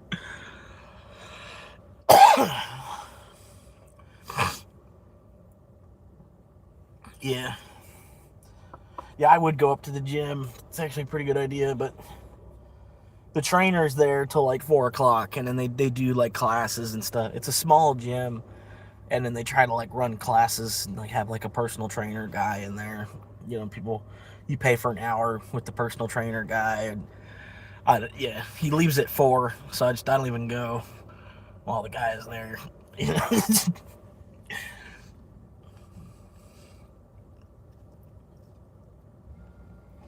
There's just always more people there just because the trainer's there. You know what I mean? But it'd be nice. I should probably hop in. It'd be nice to hop in the shower right now. I think that every damn day too, man. We got a Planet Fitness, but the Planet Fitness is like way up in the center of town. And this town, like I said, it's become such a traffic problem.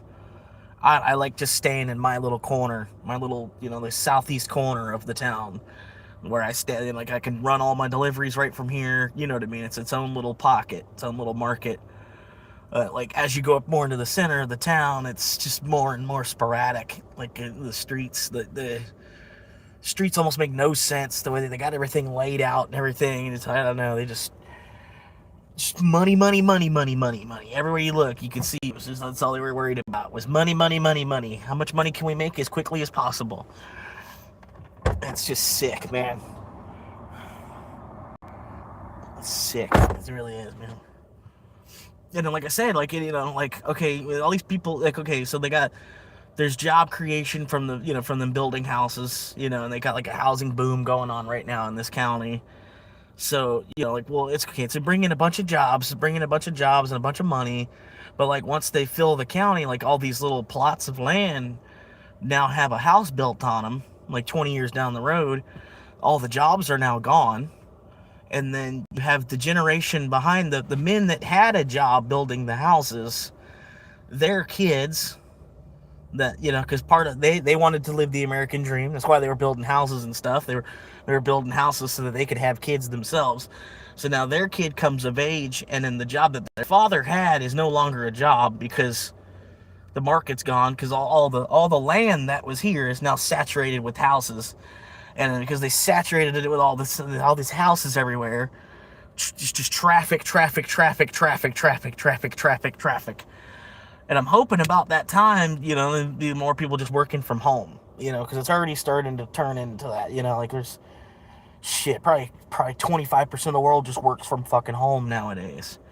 You know what I mean? Because they're lucky or more intelligent or lazy, whatever word you want to call them. You know, people that were like, you know, I'm not even going to waste my time working in fast food to begin with. You know what I mean? I don't know. And then it's kind of fucked up if you think, it's like you're acting as if they're beneath you. The people that work in fast food are beneath you if you feel like you're overqualified for the job. And really, it's a classism thing, like I was talking about earlier. And it's fucked up how that even exists like that, because like we all just need a job as it is. You know what I mean? We just did. Ultimately, like, it shouldn't matter where you're working. It should just matter that you're working versus not working. You know what I mean? And most people that are working from home, let's be honest, they're when it comes down to it, they're not actually working. You know what I mean? Printing labels on a t-shirt isn't actually working. You know, you're just taking a $5 shirt and putting a Nike symbol on it and then selling it for $20. And then you call that work. It's making money, but it's not work. You know what I mean?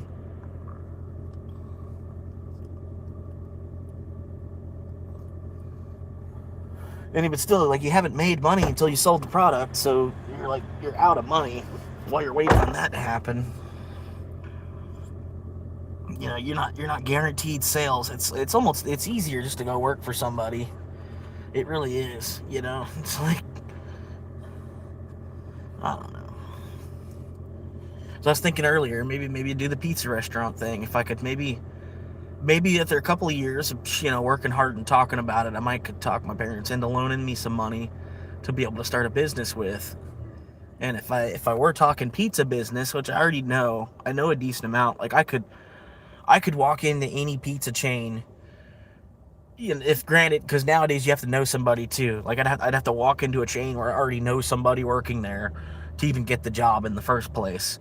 But, you know, if I could get the job, after probably about 90 days of working the job, I could be, you know what I mean? Like I know enough about pizza.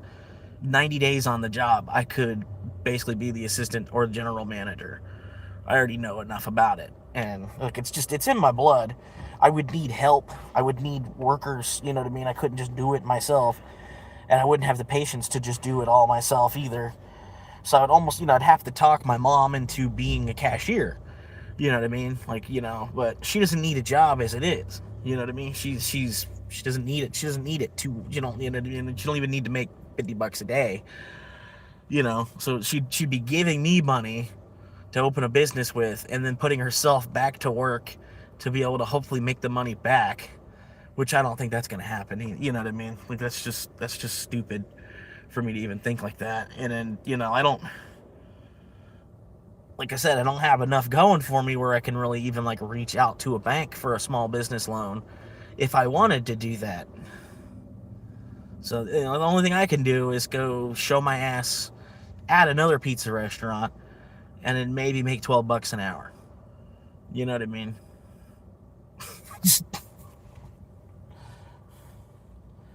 And it's not even fucking worth it, dude.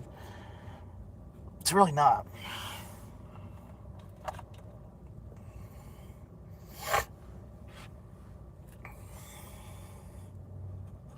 Like, it'd be nice.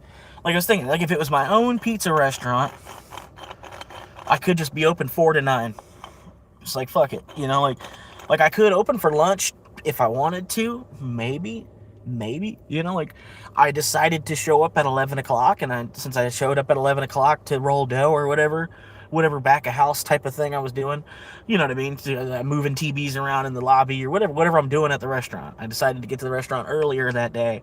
I could open the door up earlier, start selling pizza earlier, but we don't open until 4 o'clock. We only run, like, my grandfather did it. He was able to do it. And it was his business, so he worked on his schedule. You know what I mean? Like, the whole thing. I'm more of a 2 to 10 p.m. guy. You know what I mean? I tell him that in the interviews. You want, like, the best productivity you're going to get from me is to work me from, like, 2 p.m. to 10 p.m. Like, after 10 o'clock, I'm done. You know what I mean? Like, so, you're working me at 11, midnight, 1 a.m., I can be here, but you're not gonna get A+ work out of me. You're not even gonna get B. You're not gonna get B- work out of me. I try to be real with them in the interview and tell them, like I'm a second shift guy. So, like, if it was my own restaurant, we'd only be open from 4 to 9. Right? And then we might have a last minute order or whatever. We might keep the door open till 10 o'clock, whatever, Friday, Saturdays, whatever.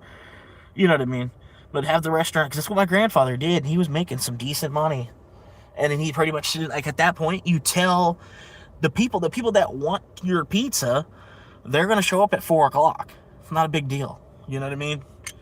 They're like, okay, cool. I can't come here for lunch. That sucks. But, hey, if I want your pizza, I have to wait till 4. And it's not that big a deal. You know what I mean? You're only open from 4 to 9. It's a 5-hour day. 5-hour day of making pizzas at your own pizza restaurant. And then you can count it. It's your own pizza restaurant, right? So, like, every pizza that's going out the door, you're like, sweet, $5. $5, because the overhead, minus the overhead on, when you're selling the pizza for $14, every pizza that's going out the door, you made $5 on. Like, cha-ching, cha-ching. And the more toppings, the more, you made 6 instead of 5, or you made 8 instead of 5, And you just have it all set up that way. And then you don't need to make that much money. You just really need to make enough to cover the cost of operating. And then whatever else you make, like, you're eating for free off of owning a pizza restaurant, at least half the time. You know what I mean? Like, half the time you're just eating pizza and, whatever anyway. So, the other half the time, you just basically pay out your labor, and whatever money the restaurant ends up making, you made, and that was your pay for the week. For you being part of the labor. Granted, yeah, you don't have to cut yourself in. You don't have to pay yourself. Because it's versus instead of paying somebody to be the manager, you just manage it as the owner, and then you can at least make the $12 an hour that you're trying to pay. If you were to pay a 16-year-old to come in and do some labor for you, you know what I mean. So you're gonna make that plus whatever the restaurant actually makes. And then I'm only open from 4 to 9. So I'm out the bitch,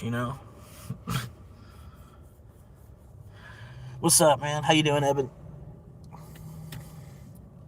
But yeah, like my grandfather, he had it. It wasn't even open on Sundays and Mondays, which I think he could have done better. It could have been Monday and Tuesday. Sunday, he was losing a lot of money not being open on Sundays because of football games. You know what I mean? Football, and he eventually got to the point he was selling chicken wings and stuff too. We had like a fryer to fry chicken wings. And in our chicken wings, they costed just about as much as anywhere else. So we were selling mad chicken wings. People would call it, 50-piece wing, 25-piece wing, 100-piece chicken wing. You know what I mean? And then chicken wings, they're easy as fuck, bro. Like, you just count them. That's all you gotta do. Count. How do you cook chicken wings? You count them. That's how you know what I mean? Can you count to 20? Okay, then you can cook 20 chicken wings. And then there's so much profit market. So much, so much markup you can do on chicken wings. And then that's all you need. Chicken wings and pizza. Maybe like 8 different sauces. 8 different sauces for the chicken wings to go in. That's about it. Maybe 5. You might 5 sauces and 2 kind of dry rubs or some kind of shit. You know what I mean? And you got chicken wings and pizza, like all you can eat chicken wings and pizza, because it's just your restaurant. You know what I mean?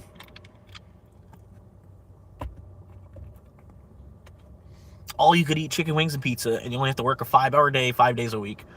There's no money to make on Mondays and Tuesdays. So you might as well just have the restaurant completely closed. Don't even worry about trying to cover, like being open on Tuesday and losing money because you're open on Tuesday. Just fucking be closed on Tuesday. You know what I mean? Like, the people that want your pizza, they're not, like, oh, they'll remember after a while, like, oh, it's Tuesday, we have to think of something else, we can get that tomorrow night. Because, like, I've seen it done. I could totally do it. I just don't have the capital where I could actually talk to people to make this actually happen. You know what I mean?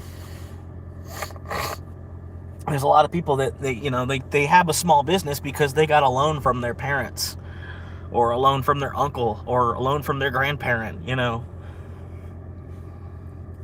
then I wouldn't want to just do a food truck. Like, fuck a food truck. Like, I don't know. I don't know. It just sounds disgusting to me. Like, I don't even want to eat at a food truck. I wouldn't want to fucking operate one. You know what I mean? I don't want to eat at a food truck unless I'm at a carnival. And even still, it's got to be a decently priced food truck. I'm not going to pay $40 for a fucking smoked sausage and some green peppers on a bun. $40 fucking dollars. Or a fucking $50 turkey leg. $50 turkey legs. I bet one of you've already seen it somewhere. $50 turkey legs. What the fuck? That's when you know the dollar is dying. The dollar's like $100 turkey legs at the Renaissance Fair. What the fuck?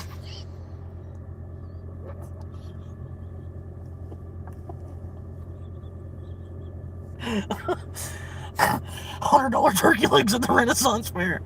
That wouldn't even. It sounds about right though. You know what I mean? It's like it sounds yeah. Like, well, you want to go somewhere else to get a turkey leg? It's going to cost you $100.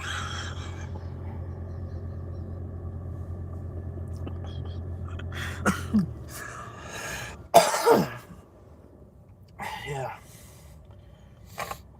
And then shit, you fucking imagine selling $100 turkey legs, dude. Because you're buying them for like $1 a piece.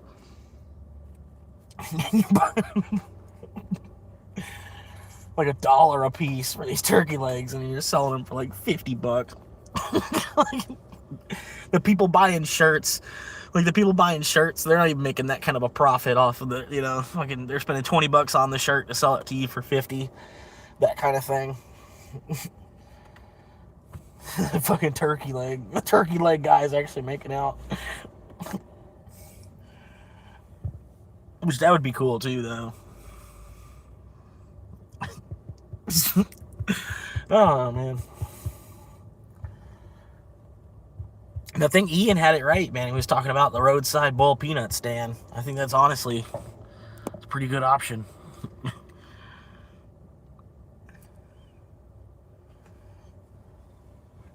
Had a shitty start to the week. That sucks. Well, I don't know, eventually you may just start having shitty weeks all the time and you can't tell which ones are the bad ones.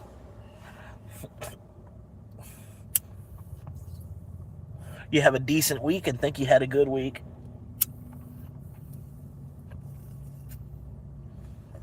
A week where nothing bad happened.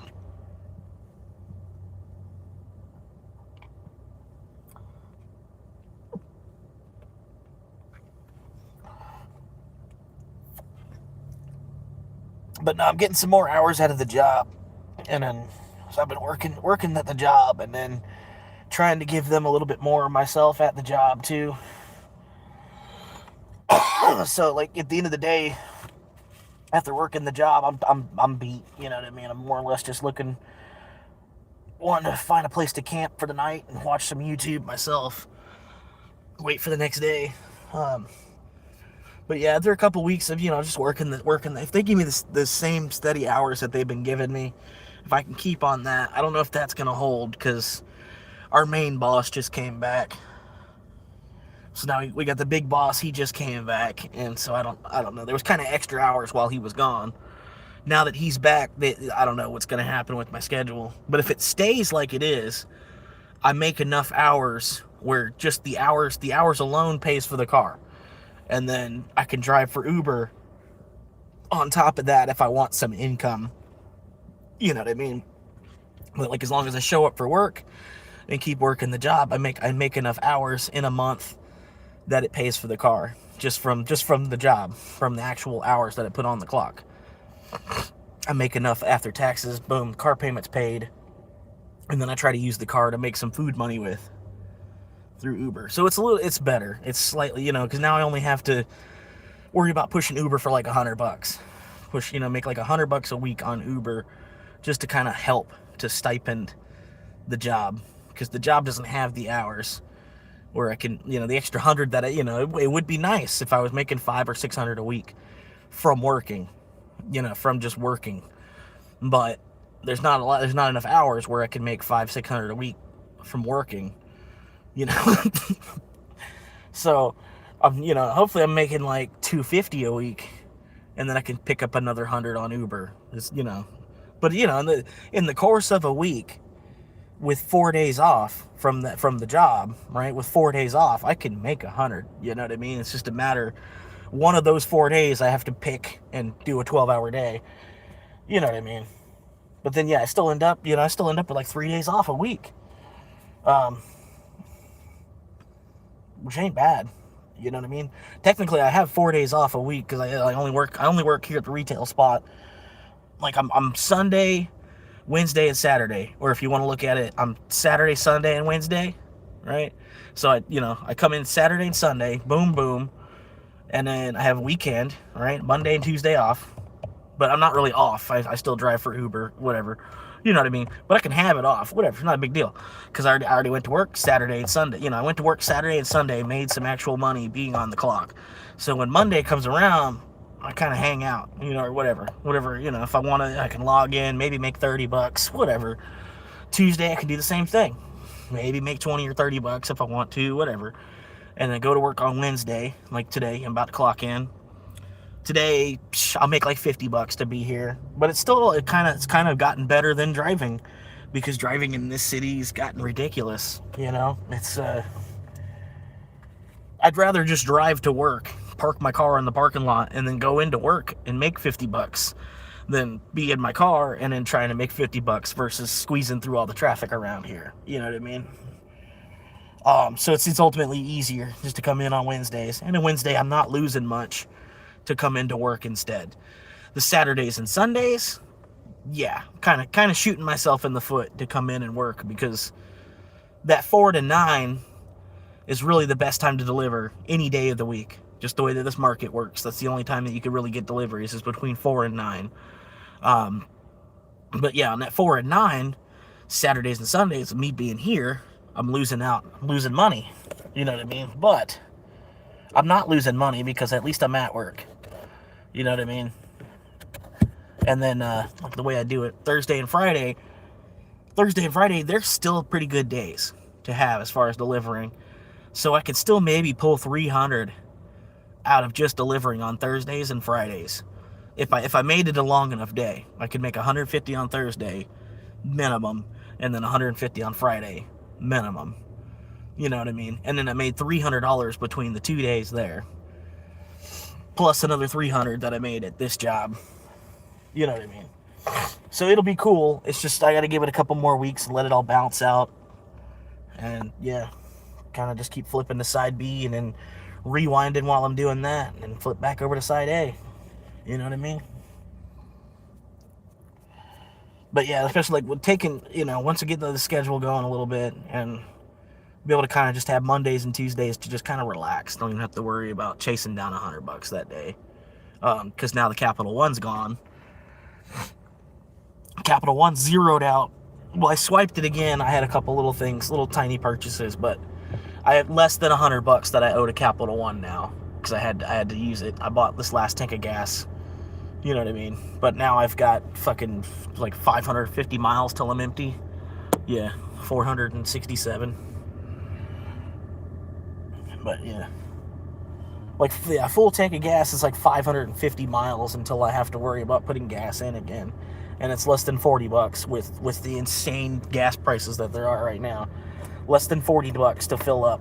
Yeah, I get over 500 miles for $40. So it's not too bad. You know, it's not the worst.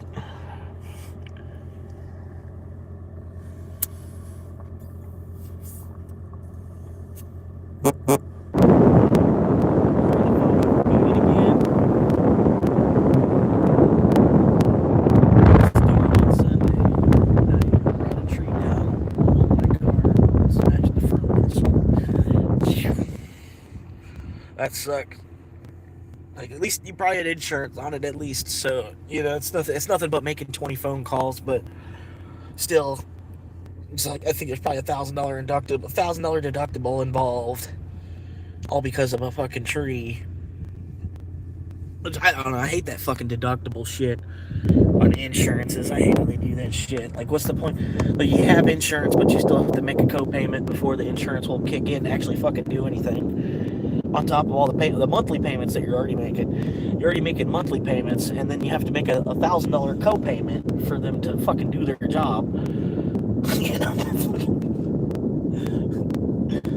stupid as fuck, man. The whole thing. And I can't believe so many people line up. Just every new generation, people just keep lining up and jumping back into the same shit. Except each generation, there's more rules, though. You know, it's like fucking for real. More fucking bureaucracy each fucking generation. More fucking hoops to jump through.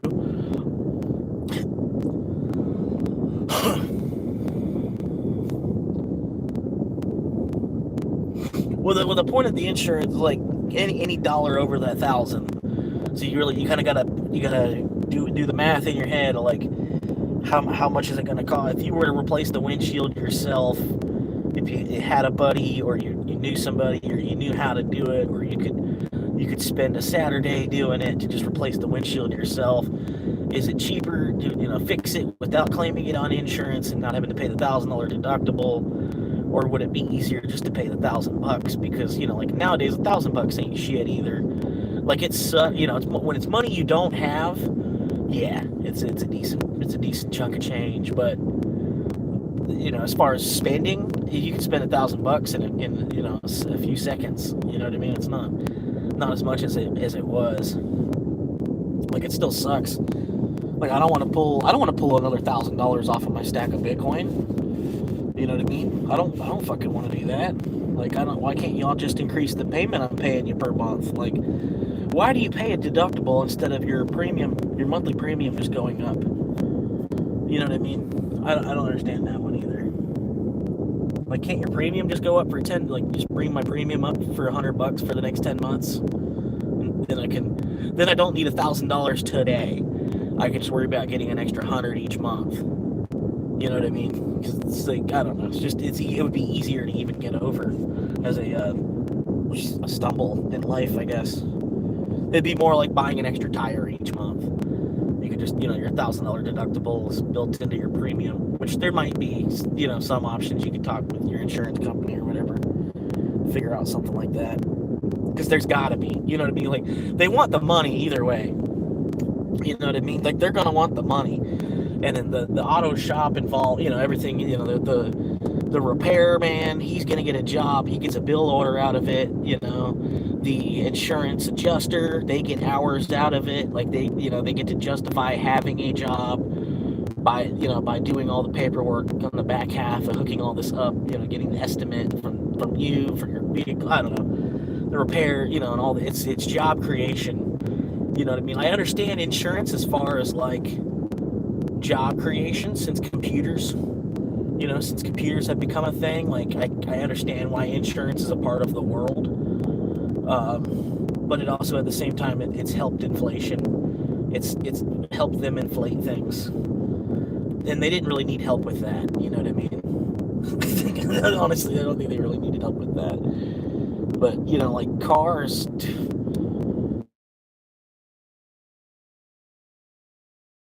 And let's be honest, like it's a $10,000 car.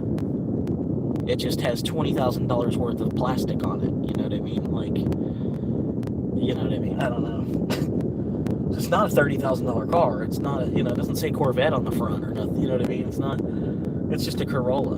You know, but it's just inflation. How fucking sideways the fucking prices are. Where $30,000 for a basic bitch car is fair. It's feasible. That's, you know what I mean. That's what it costs. And it wasn't $30,000. Just like, after all the markups and all this crap, fucking dealer fees, build fee, whatever fee, the fucking bullshit fees. I don't understand how the price isn't the price. Like, if they have on the window that this is $22,000, well, then you should be getting financed for exactly $22,000, right? There shouldn't be another fucking $6,000 of fucking random ass fees they slapped onto there. Like it was stickered at 22. That's like going to the grocery store and grabbing a $5 can of soup, and then you go to scan it at, and they say, you want $7.50. It's $7.50 for the soup now. How in the fuck? Where did these extra fees come from? Oh, we got to pay a stock fee. We got to pay a delivery fee for the can of soup. Like fucking, like fuck all this shit. I don't know why they do that with cars. You know what I mean? Sorry, legit. You hear anything else about that homeless dude who was given the $1 million? No, I hadn't even checked his channel out in a minute. I haven't even seen him pop up on my feed because I didn't subscribe to him just because he gives me meth head vibes. You know what I mean? And I'm not trying to mix into that crowd at all, and I don't want to be for Google to know that's one of the things I subscribed to. You know what I mean? Like for that to be on my internet history and stuff like that. Like I don't know. I had checked him out because I hope he's getting better. I hope I do honestly hope somebody blessed him like that. You know what I mean? Like I don't wish bad upon the guy. I hope he gets off the meth. But I haven't checked up on him. I haven't seen nothing pop up on him either. He's got 11K subscribers now. He only had to post 22 videos to make it to 11K subscribers. He's getting comparable to my views his last like 4 or 5 videos. Now, granted, if you were to take my best videos versus his last 4 videos, it's comparable to my views. So the reaction that he did get from people is starting to die off. It looks like it doesn't look like his channel's growing. It is growing a little bit, but it doesn't. It looks like, I don't know. It does look like he came into some money though, because he's got a lot of videos where he's spending money on random stupid shit. I don't know. I don't know. Because to me, like if it was me, first thing I probably would have done is I would have bought like a hotel for a month or something. You know what I mean? A week-to-week hotel somewhere. I would be in the video. I'd be making a video where like, hey, check out this hotel. This is where I'm staying for the next couple weeks or so. Hopefully, maybe I can find out something I'm gonna do. To try to build off of this. I don't know. I don't know. I haven't even clicked on these videos to know. But it looks like he's just spending the money that he was given. He's not even really trying to like create a better place. I don't know.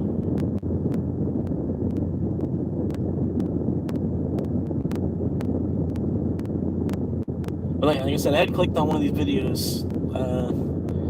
This is I figured out the secret to life. 13-minute video.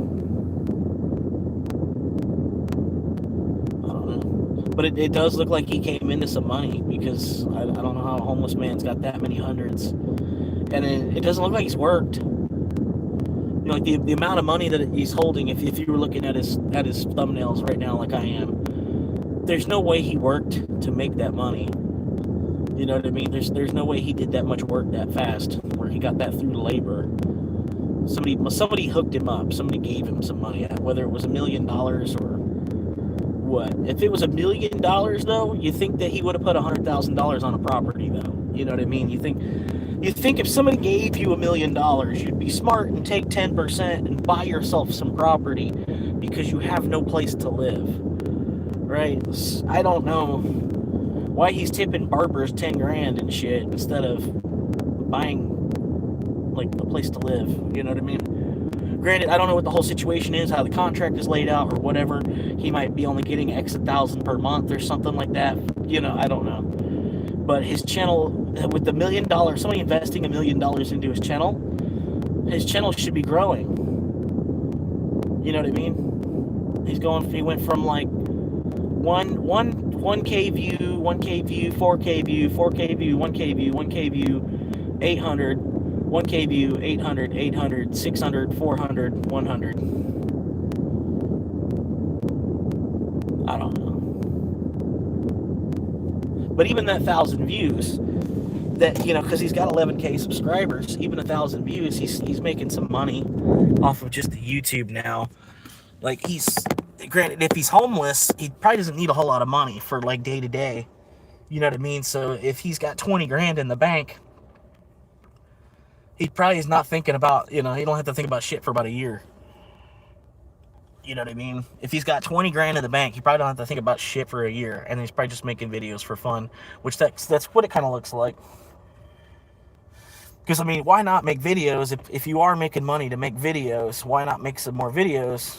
Like, especially like when you're bored and shit, or you just want someone to talk to or something like that. Like, you're making money to make a video at that point. Even if you do have like 20 grand in your bank account and you're living off of less than $100 a month, you still, I would still be making videos just for the fun of it, you know what I mean? I don't know. The only thing is, like, not a whole lot of interesting is happening to where I can make a video of me like bullshitting, you know what I mean? Because I see it on other channels and stuff. It's like, well, they've gotten money from having a channel that now they can kind of just make a video about some bullshit, you know, and then the money that they take from the channel, they use that to make the video with, and then they make more money, you know? I don't know. I don't know enough about his story, man. Like I said, he looks like a homeless dude that he doesn't even actually work. Looks like he's just like basking in the homelessness. And kind of looks like he's just living on handouts. Somebody just gave him a pretty big handout.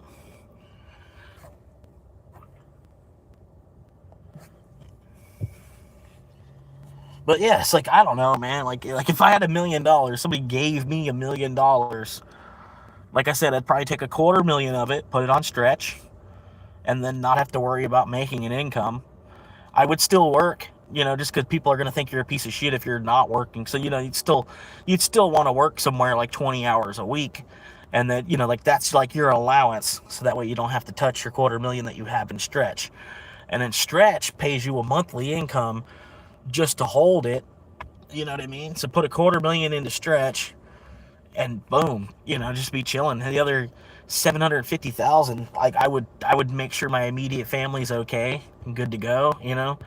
If nobody wasn't in good, like if somebody wasn't in good shape, I'd be like, well, here's 50K, you know, which 50K for most average people, that'd be enough to change a lot of their situation. You know what I mean? Unless you're in debt, like way more than that anyway, or because of fucking student loans or something, you know, 50K is not really going to make a dent in nothing. Might make you could sleep a little bit easier. But, you know, like if I had 50K to give to my sister right now, her house would probably be paid off, which is 50K. You know what I mean? And I would make sure like my immediate family's good to go, and then I'm good to go with just that $250,000, the $250,000 that's in stretch.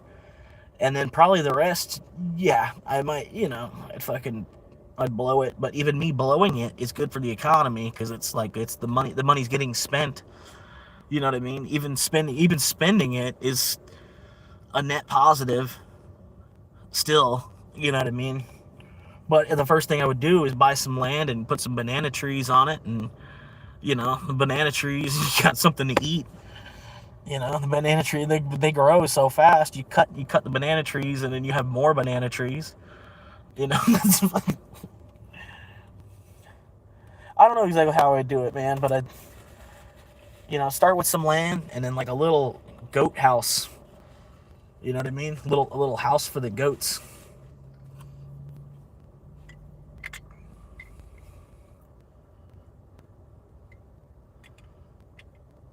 Like, that's not a house. That's just a shelter for the goats to get out of the rain.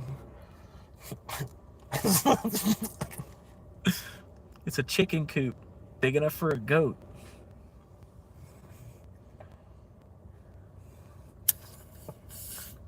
Because then there's different taxes. There's different things on it.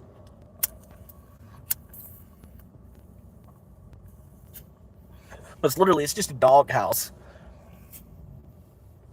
I think I would still have to pay impact fees. Because I think you have to pay an impact fee if you build anything. You build anything on the property. And then, like, even me building a dog house, I would probably have to pay impact fees. But I don't think I would have to pay for a well and septic. You know what I mean? I don't think I'd have to pay for all of that because it's just a dog house. Like, why does a dog house need running water? Why does a dog house need a flush toilet? Why does a dog house need a flushable toilet? Why does a dog house need propane heat? Why, you know what I mean? Certain things like that. It's like, no, it's just a dog house, and then I sleep. I don't have to tell them I sleep in it.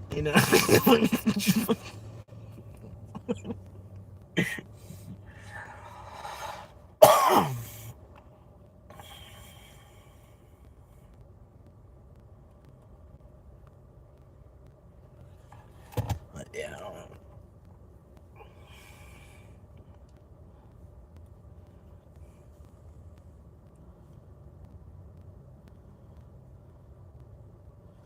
But yeah, I do want to stream fucking Grand Theft Auto 6. I do want to stream that. I think it'd be cool. I could set it up in the car somehow. Like the van would have been so much better.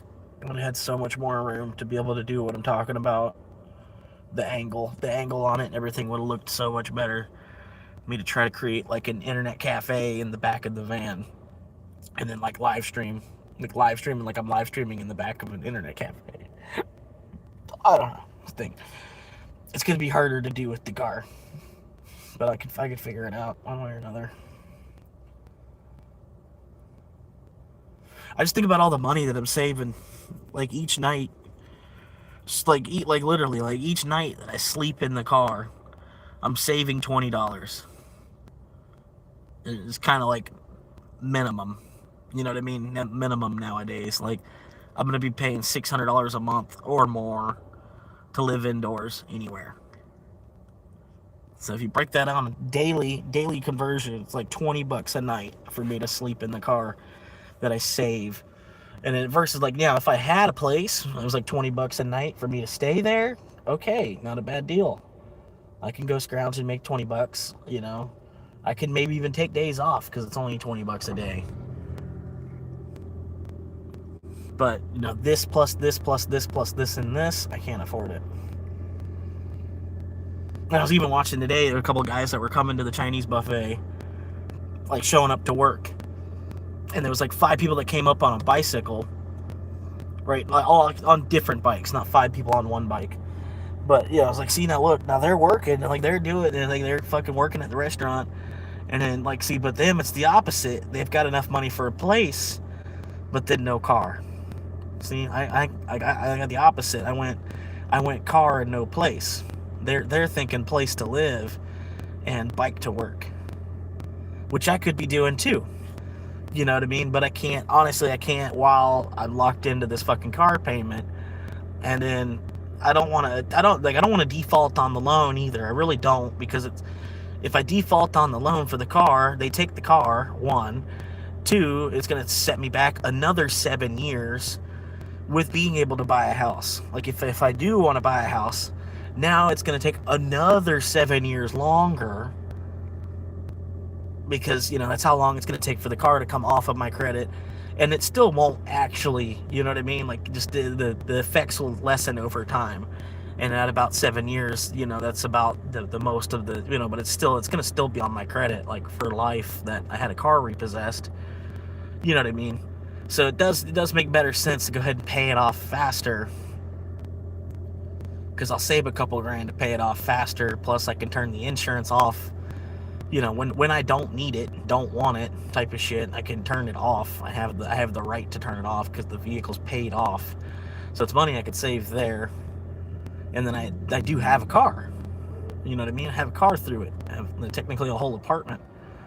You know? So I don't know. Just something to think about, man. But yeah, like I said, and then for the difference from the other guy with the bike, he's probably paying $800. You know, granted, I don't know what his whole living situation is. He might have 5 roommates or whatever. But I bet even with 5 roommates, he's probably paying $400 a month. Probably with him and 4 other guys, 5 guys splitting the rent, they probably pay $400 each a month to live there. But so that's cool though. You know, granted, like 3 of them are your brother and the other 2 are your cousin. You know, and you got, five dudes all hanging out in the house, playing games, in between going to work and doing the shit. And then you're not even buying a car, because you live close enough to the job that you just bike to work. And then the job is going to be there for a minute. It's the family restaurant. You go to work and you help keep the family restaurant running, and then you don't have to pay for a car. You don't pay for a car to get to work either.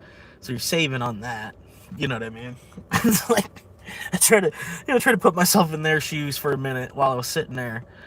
I'm like, it's the same shit either way. And the dude probably ultimately just kind of wants time to himself, because living in a house with 4 other dudes, you probably just want like alone time. And he's got to find a way to get alone time in between living at this house with 4 other dudes and then going to work for 30 plus hours a week or more, however many hours he's working. But if he's living indoors, he's probably working at least 30 hours a week somewhere. Like I'd say a minimum nowadays, you're probably working 32 hours a week to keep up with living indoors. I'd say it's just, unless you're a trophy wife, your husband's in the military or whatever, you're a princess instead of actually having to be a person. But yeah.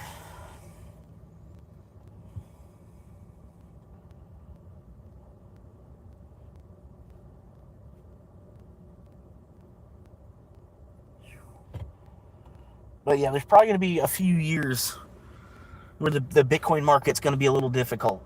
It's going to be difficult to navigate for the next couple of years. But yeah, I think we make it to the next halving cycle and it's over.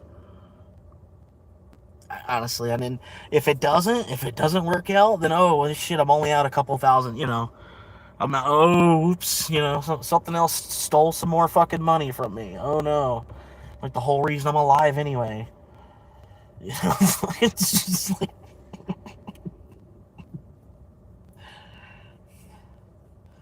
It would have been cool though,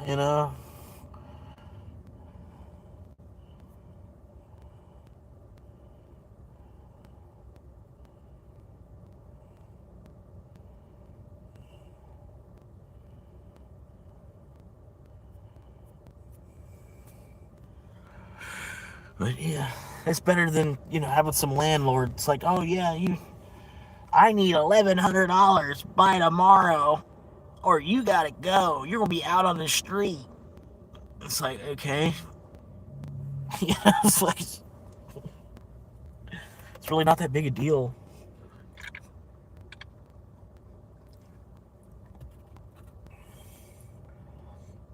And like, really, if we didn't have such a hostile environment because of currency in the first place, there probably would be more people living on the street. They'd probably just be like, fucking, like, why are we building fucking tombs?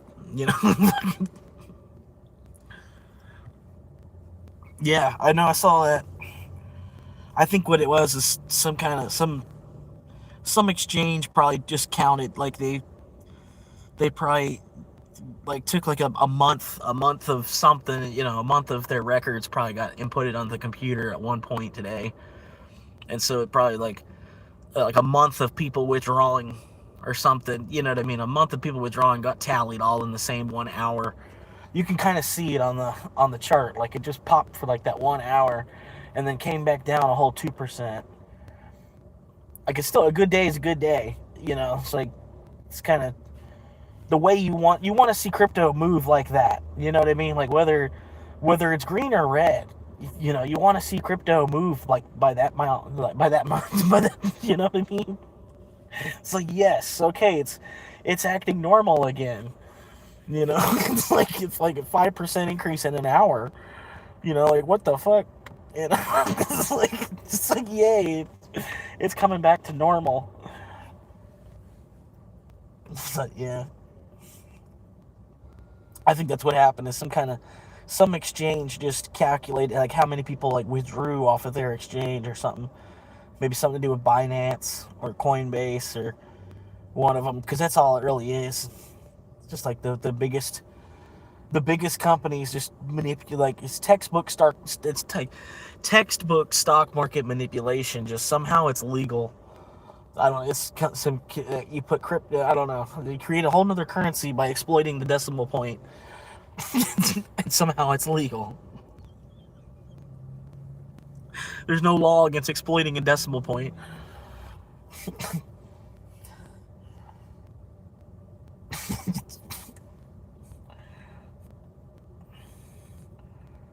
But yeah, I'm showing green even from like, because my average cost is 68,000. So I'm in the positive on like my entire chunk of Bitcoin. I have a total return of positive 0.2%. I'm up my entire, I'm in the green. I'm one of the Bitcoiners that's in the green. I'm in the green at 68,000. 68,000, I'm in the green. That's cool. There's some people they're waiting for like 113,000 before they're going to be in the green again. And I've got like 8 times as much as that, like as much as they say that you're going to need to retire, like, for me to be able to retire by 50 or 60 years old, I've got 8 times as much as how much they think that you're going to need. So I'll be 8 times as better off. So if, granted, if I can't retire by 50 because of some odds, whatever the odds are, then I could be retired by 53.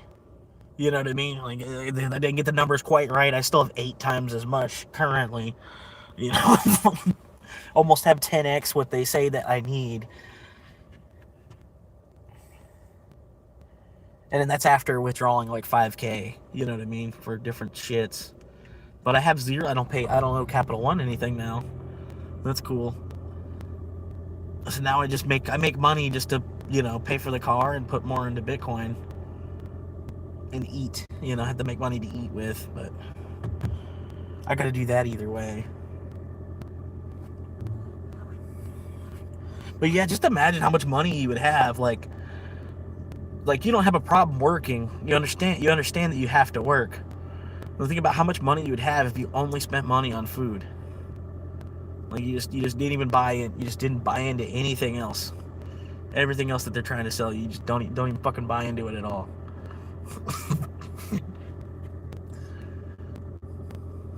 You only buy food, and even food's a scam.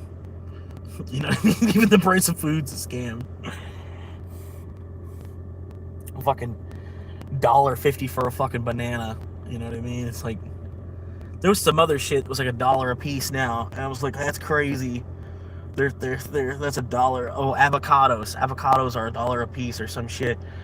And then think like the avocado farmer that's counting the dollars, like all off of all their dollars.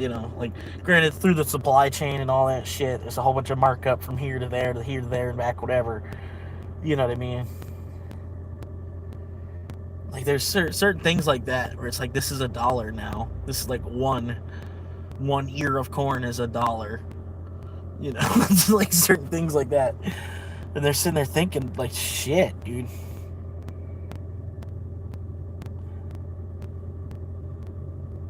But then, you get them as like the USDA, the Department of Agriculture, will be like, oh, but you need one of these $1 million tractors. We're not going to buy your corn unless you have one of these up-to-date $1 million tractors that you used on the field.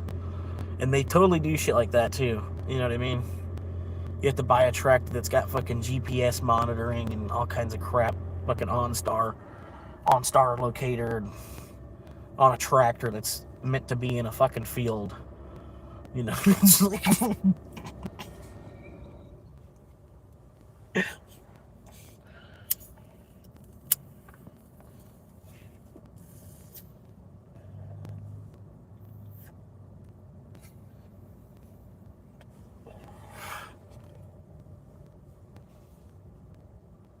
Yeah. I brought the average cost down buying so much. Like I've been buying the whole way down just because I've been trying to accumulate just for like my own stack. Like this is in lieu of me getting a 401k. You know what I mean? I don't know. But that might change here. I don't know. I don't know what's gonna happen with this job. I know there's a position opening up, basically because the guy that I've been closing with, they're promoting him and then moving him to another store. So I could very easily replace him, basically.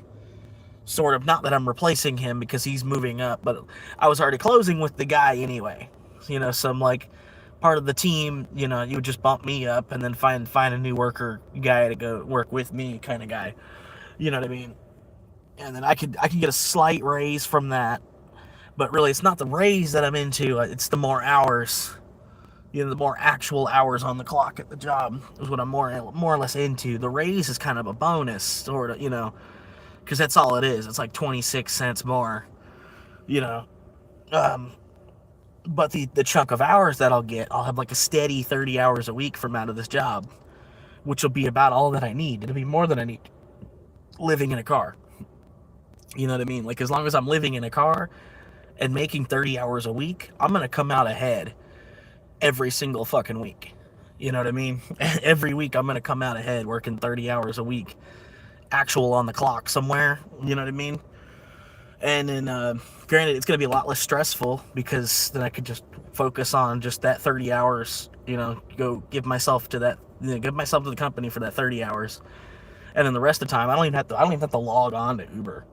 You know what I mean? Like, I can if I want to, if I want to make some more Bitcoin or something. If like, oh, Bitcoin fell 5K today, let me go make 100 so I can buy $100 worth. I could do that. But even still, I don't think it's not gonna be so much of an option if I do get the promotion, because I'll be here more or less 5 days a week. So the days that I'm not here, I'm just gonna want to relax. But it's neither here nor there. At the same time, it's not my decision. But yeah, if I can keep up with even just the hours that I've been getting, it's a lot less stressful. Just because, like I said, I only have to worry about making like 100 a week from Uber now, and then all my ends are met. Like if I can make enough from Uber and DoorDash that it pays the car payment, like flat out, that's all. Just like 100 a week, boom, make 100 a week from Uber, pays the car, and then I'm working on top of that. And then, since I'm living in the car, I don't really need a whole bunch of zeros to get through.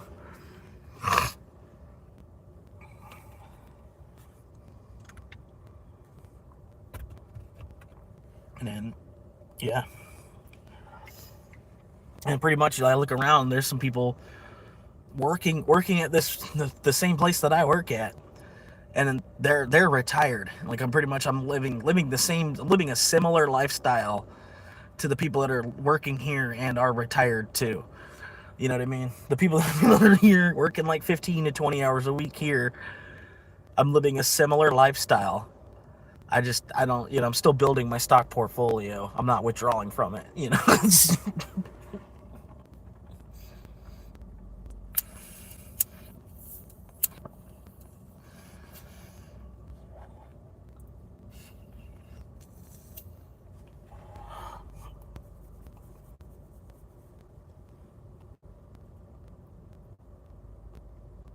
But I think, honestly, man, especially if I keep moving at the pace that I've been moving,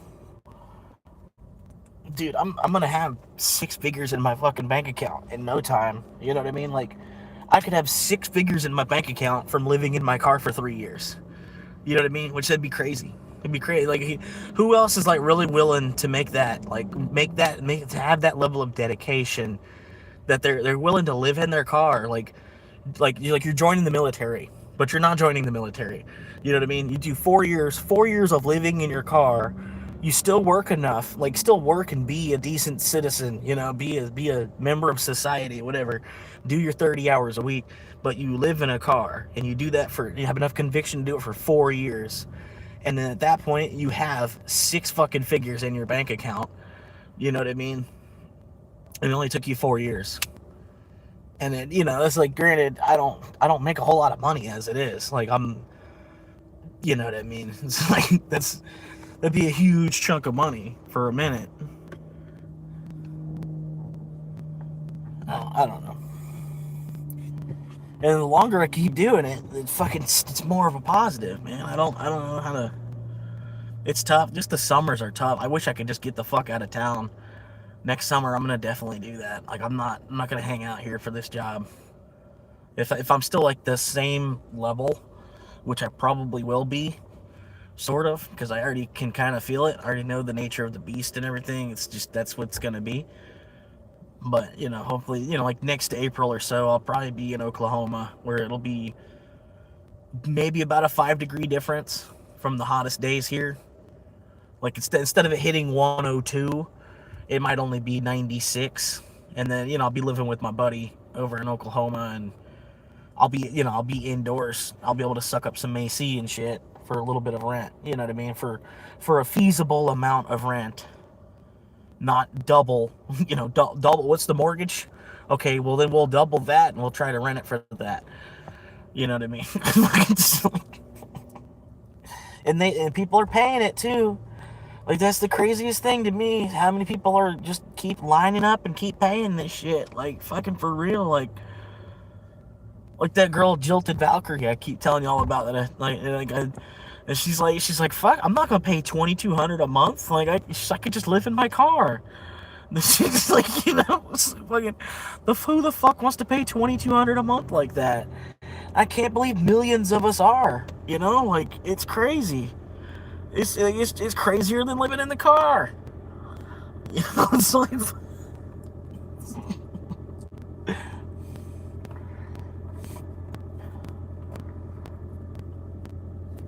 But yeah, I think it's really, what I need to do is I either need to hang out closer to the beach next summer, or I need to get the fuck out of Florida next summer. I don't need to be hanging on to a minimum wage job at that point. Like, if they want to promote me, they want to move me up, they see potential in me, well, then they ought to do it, you know what I mean, before like March or April. Because at that point, it's like I'm about to hit the 2-year mark of working here. And there's shit, they've got 21-year-old, there's 21-year-olds that they really don't have, it's not an education thing, you know what I mean? It's like, they've got 21-year-olds that are like 2 steps above me on the pay scale, you know what I mean? Like, the position I'm getting, I'm just wanting to get to like here. I don't know if I want to be all the way up to there, because when you get all the way up to there, there's a lot of responsibilities. You just like, you're the first one at the bottom of the totem pole. You're the first one at the bottom that has to do the most shit in that position.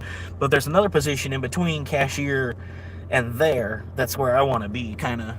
You know what I mean? But yeah, they're like, they talk about this, I mean, granted, it's like, you I don't know, if you've ever worked in the business, you can see a little bit more of it. But part of it is, it's a 21-year-old female.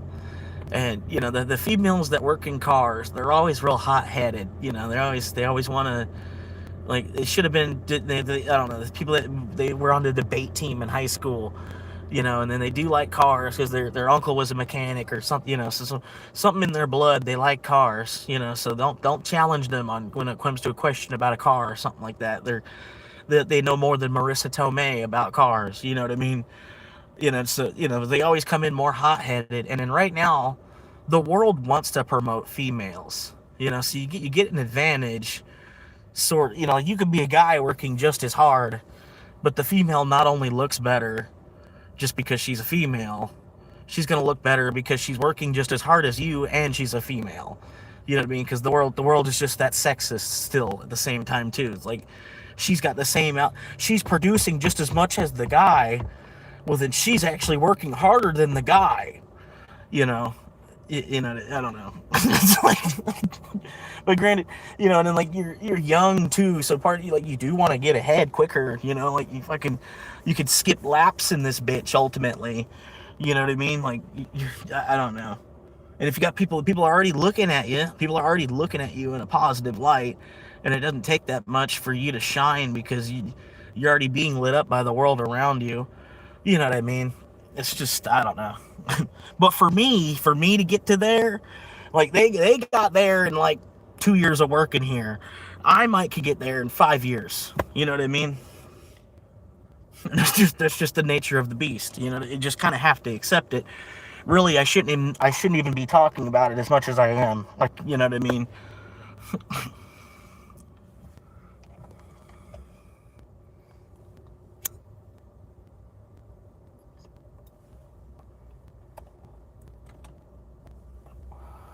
But yeah, it's kind of, I've seen that like every place I've worked to, that'd be like some 21-year-old female that they're like, oh yeah, look at her go, yeah, and it's just like because you want to, because y'all are looking for females that are working anyway.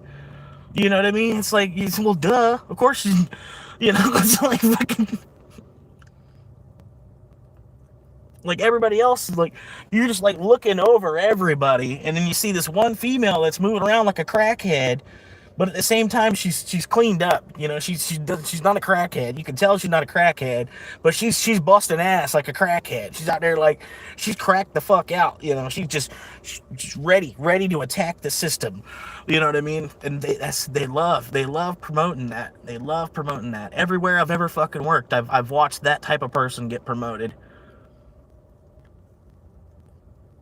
And then, you know, part of it, yeah, it's a good personality to promote, you know, I'm not saying that, but it's like, when you actually stop and, like, actually investigate, like, you know, what it is that they're actually doing in between looking good while working, it's like, they're not doing that much more than anybody the fuck else. They're just getting more praise. Hey, alright, I'm back. Sorry, the phone overheated again. I'm gonna have to keep it on the vent. I will never hire a woman again. Last one promptly got pregnant and then wasn't available at all. And then when she finally showed up, she was clueless. I can deal with the pregnancy thing, whatever, but at least be competent. Yeah. And then, like, the thing is, like, man, like, I really wish they would have took a vote. You know what I mean? Before like when they were allowing women to start working in the first place, before Jimmy Carter changed the home loans to where now you need both halves to work, right? You either need both halves to work or the dad has to be a surgeon, right? Like before Jimmy Carter changed the home loans, they should have actually took a vote and had the women actually vote if they even wanted to work. You know what I mean? Because I bet it was more than half of them probably didn't even. They were like, you know, y'all just shut the fuck up. We're already chilling. Like, fuck, we're already like, all we gotta do is play house. Just have a couple of kids and play house. I don't know what the fuck y'all are bitching about wanting to go make money.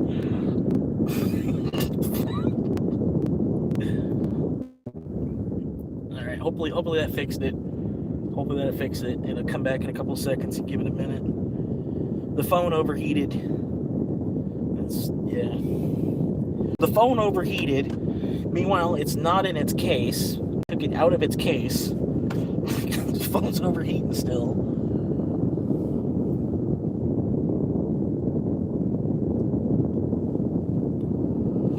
Yeah, I got the fucking lady from the insurance. She's calling. She's like, hey, I'm here trying to work with you on your claim. And I'm like, I didn't make any claim. I was like, I didn't claim anything. I sold the vehicle instead.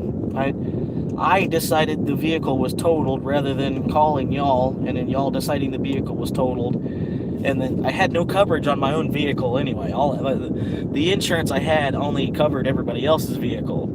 There's no actual coverage on my own vehicle. So I didn't claim anything, right? And then I still got someone from my insurance trying to call me about a claim. I'm like, dude, just deal with it. Do your job. Deal with it. Like, what are you reaching out to me for? Like, I didn't make a claim. It's like,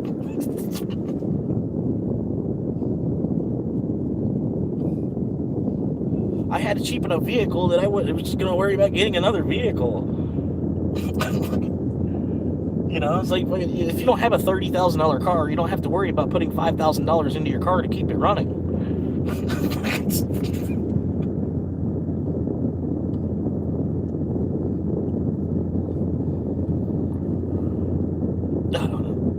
But yeah, like fucking insurance lady. I'm like, what do you even need from me? Like, you have all my information. You work for the insurance. Like, what are you talking about? What the fuck? It's like, what do you just bill me? You know what I mean?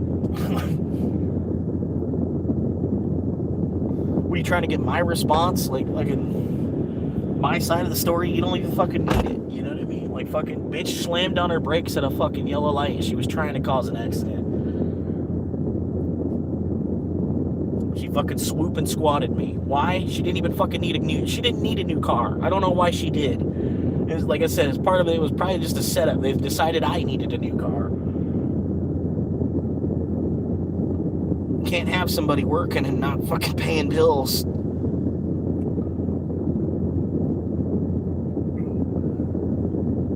But yeah, I don't know. I'll be able to squeeze a lot of money out of this car too. Like, especially if I'm driving for Uber. If I'm driving for Uber just enough to pay for the car, I don't have to worry about beating. Like, I'm not gonna beat the car up too bad by doing that. And it's got the gas mileage where it's a possibility. It's not impossible to think that I can do that. You know what I mean? It's only $100 a week. Make an extra $100 a week from driving from Uber. That it pays for the car. That's easy. You know what I mean? Especially if I had my Saturdays still. I had fucking could maybe trade Saturday for another day. You know, I'm gonna have Tuesday or Monday or some shit. Yeah, if I worked Sunday, Tuesday, and Wednesday, because I'm not bad with the truck. Like, I versus everybody else, kind of, sort of. Like, if I'm on the clock, like, you know, like, granted, you know, I'm only on the clock for 4 hours. So part of my head, I already calculated in my head, just like I bet they do, probably to some extent. Like, I'm only there for 4 hours. They can't expect me to have the whole truck done in a 4-hour shift. I'm not paid enough where that's going to happen. You know what I mean? But I still at least try to do 4 hours worth of a dent into the truck, because it's, you know, it's Tuesday night. If I'm on the schedule on a Tuesday night, I try to put a 4-hour dent into the truck, on top of, you know, running up to the front counter to handle customers and help the other guy, you know, the other guy that's up there trying to handle the customers, while I'm trying to get the majority, you know, trying to get a good dent into the truck. That'd be cool. I'll probably talk to the guy about it, because nobody likes doing truck. And to me, it's like, it's a sense of purpose. You know what I mean? Like I'm the truck guy, kind of, sort of. You know, for a while I didn't want to be, but like, nobody else is doing it. You know what I mean? And then the fucking 80% of the staff here is older than me, so I can't really expect them to do it, want to do it. You know what I mean? Like, I don't know. I could just ask them to put me on the schedule on Tuesdays, and then I could be the guy that gets the truck put away. So that way, when I come in on Saturday, the floor, it actually looks good. There's not part of truck still left, because I did it already on Tuesday. You know, so that's what I'm thinking. Like, go in there, I might talk to him today about it. Just put me on the schedule on Tuesdays and Wednesdays. That way I come in on Tuesdays, I do a 4-hour dent into the truck, and then y'all can pick at it, whatever, and then I come in on Wednesday and then try to get it done with. You know what I mean? Because I think that's kind of the majority of the problem here is there's nobody decent to do truck. We need a decent person to do truck, rather than, you know, people that are having to do the truck, which they're not bad. I'm not saying things are falling apart because people are putting shit in the wrong locations. You know, like, that happens regardless. You know what I mean? It's just like, it's like rule 1, like working in a parts store, don't put it, if it doesn't belong there, don't put it there. Like, it's better just to leave it in the pile, you know, like, leave it in the receiving from the truck. If it doesn't belong there, don't put it there. You know what I mean? Because then later on, when somebody's looking for the part, they go to where it says it's supposed to be, and it's not there. It's not, you know, it's not within like 3 shell. It's like 3 shell. You know, you kind of look around too. You don't just like, okay, it's supposed to be right here. You kind of look at that whole column. You know what I mean? Because maybe it's off by a couple of numbers. You know what I mean? Some people are dyslexic. You know, it's just autism, whatever you want to call it nowadays. But, you know, like, yeah, but if it's not on that column at all, and then somebody's got it, like, a whole row over from where it's supposed to be, like, or a whole another aisle over from where it's supposed to be, Yeah, then then you say you don't have it, and then it turns out you did have it, and then the end. I don't know. It all starts with putting the part in the right spot to begin with, and it's like so I say rule one. It's just like if you don't know where it goes, just leave it there, and then go to another product where you do know, like, okay, this is, I know where this is out on the floor. Let me go put this where it goes, and then by doing that, you're gonna make the pile of the truck is gonna get smaller and smaller. It's gonna look more approachable by everybody else. The smaller that the pile looks, the more appeasing that so the truck is only 200 pieces left. Somebody did like 600 pieces of it already. You know what I mean? But yeah, I might go in there and talk to him about it. Because if I can have Saturdays back, I can make a $200 day out of Saturday, and then at $200, that's half of my car payment I made in one day. And I don't have to either, you know what I mean? I could just be off on Saturday. I could be off on Saturday, or I could log in and maybe make $50 really quick. I could run, I could run 3 deliveries, make $20 real quick, whatever. Or just have Saturday off, whatever. Do the Saturday night slowdowns again. But now I was thinking the Saturday night slowdown, reason to kind of stop that. I feel like it kind of needs to be a 2-person show. You know what I mean? Like, it would be better. There's 2 of us drinking, and then two guys drinking and having a conversation or whatever, just bullshitting. That's kind of the reason I want to go hang out with Crunk, because he's offered me a place to stay for a reasonable amount. You know what I mean? And then 3 of the jobs that I currently have, I can still do in Oklahoma.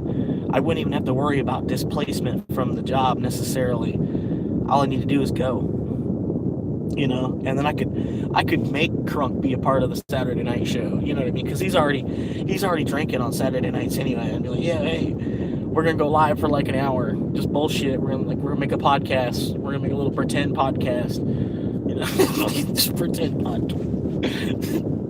Just make him do it. You know what I mean? He might not want to be on screen, but he might be in the room or whatever. You at least hear his voice bouncing, reverberating off the walls or whatever, as we're passing a bong back and forth. You know what I mean? That type of shit. That type of show.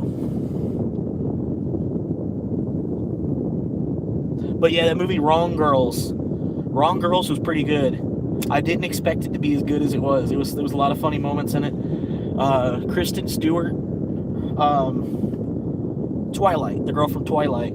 She plays like this stoner chick, like a stoner chick. She works for DoorDash, but it's not DoorDash. It's like, I don't know what it is. It's like DoorDash, like if DoorDash and FedEx had a kid, and that's where she works, like some kind of ship it type of place, and she just ships. She's like a delivery girl type of shit. And like her and the other girl, the roommate, she's like an artist. So she just like works from the house. She just like builds things or whatever. She wants to be a culinary artist. So she's a cook or whatever. But she's in between jobs, so she just like hangs out at the apartment. And so like the 2 of them, they're just stoner chicks. Like I said, it's like Dude, Where's My Car meets Pineapple Express, right? Like Dude, Where's My Car and Pineapple Express. The 2 of them had a baby, and then the offspring is a girl, right? So it's a female. They had a daughter. Those 2 movies got together, had a daughter, and that's what that movie Wrong Girls is. It was pretty good. I didn't expect it to be as good as it was. It was pretty good. Now, granted, it wasn't like, it's like, it's not some A-list movie, obviously, because you didn't hear about it probably until I just now said something about it. Maybe you have, I don't know, but you can tell if you have heard about it. You can already tell it's like a low budget indie film kind of thing, but it still looked good. They did a pretty good job. You know what I mean? It was funny. But yeah, if you get the opportunity, I would go see it. It's funny. It was better than like half the movies in the theaters right now. Wrong Girls. But yeah, it reminded me so much of like Pineapple Express, just with like 2 chicks instead of dudes. And I'm like, wait, no, this is Dude, Where's My Car at the same time. I was like, okay. was like, okay, yeah. You know, and then I was like, then I really got into the movie. Then I really loved it.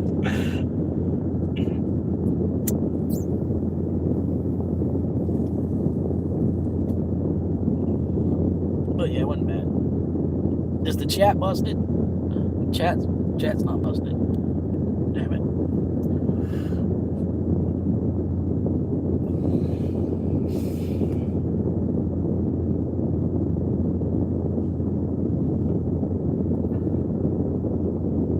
But yeah, I gotta go into work here in about another half hour.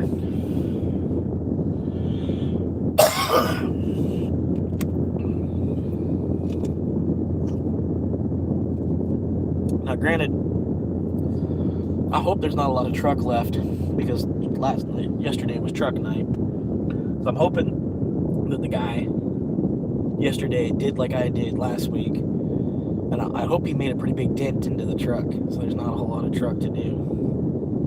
But yeah, the truck, man. If you really, man, you'd like, because a lot of the truck will be pads and rotors. Pads, rotors, calipers, starters, alternators. So you get all that out, boom, that's like half the truck. Is just the rotors, pads, starters, and alternators. You do all that, boom, you did half the truck.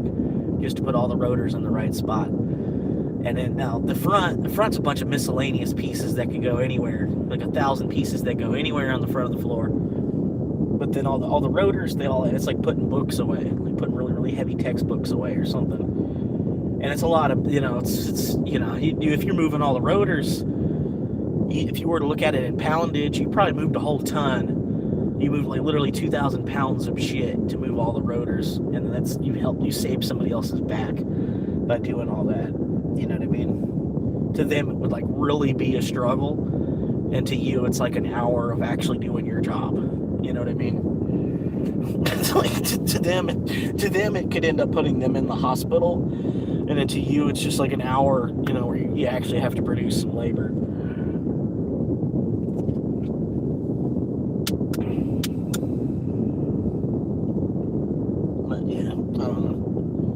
Hopefully the guy last night did a big chunk of that.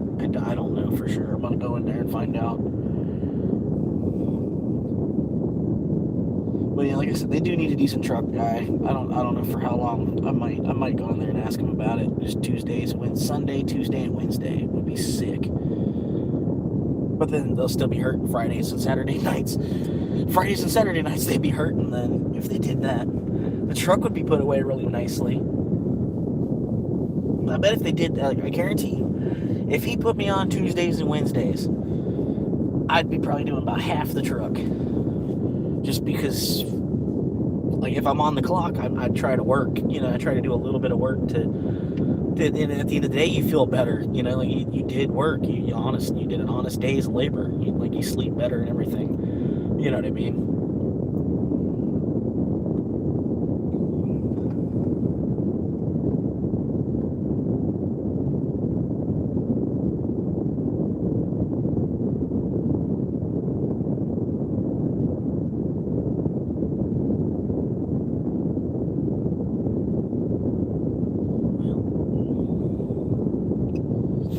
Another half hour.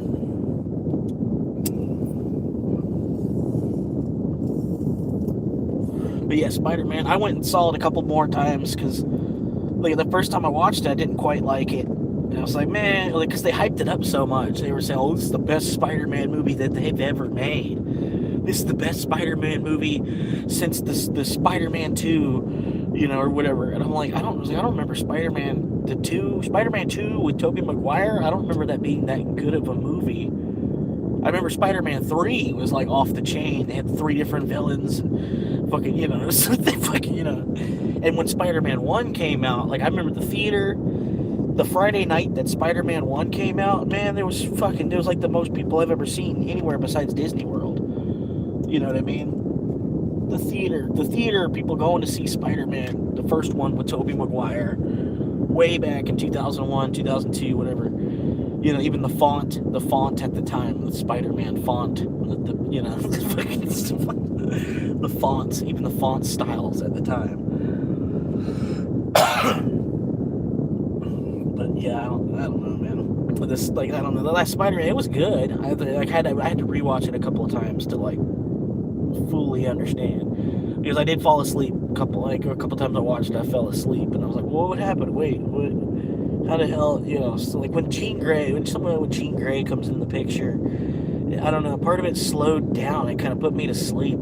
Part of it was some, I don't know. I think when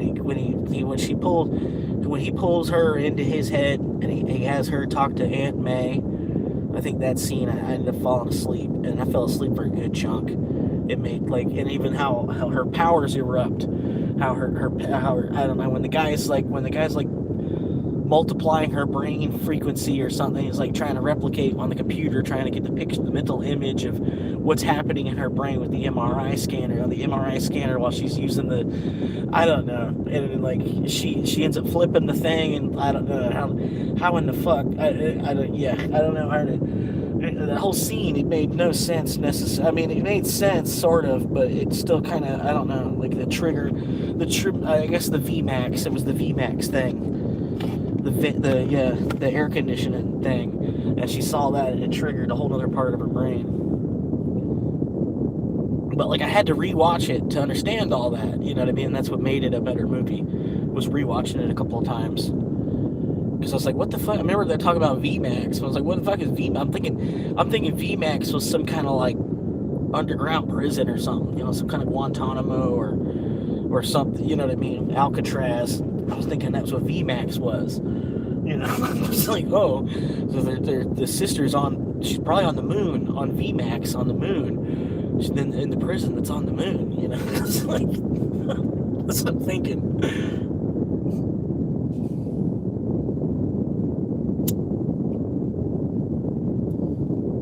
And at the end with Spider-Man, where the spider tracker goes off, but he's on the moon. And that was like, wow, it was a big foreshadowing kind of thing. Because either it was Spider-Man or it was Venom. Somebody on the moon saw Venom and thought it was Spider-Man, and then put it in the spider tracker that Spider-Man was seen on the moon. Or something, either it was the moon or it was a space station or Mars. One of those three things, you know what I mean? Either it was the moon, it was a space station, or it was Mars. And then, like, either way, I kind of feel like Venom. There's gonna, like, they obviously have to put Venom into the mix at some point. There's gonna be like, I think there's gonna be another 3 Spider-Man movies or something. Like, this is the first one in the second act of Spider-Man. Like, the first 3 was the first act of Spider-Man, and then this is the second act. There's a whole other 3. There's 2 more movies that are gonna have some kind of day. Day is gonna be in the title, the way that they put home in the title in the last 3. But I don't know.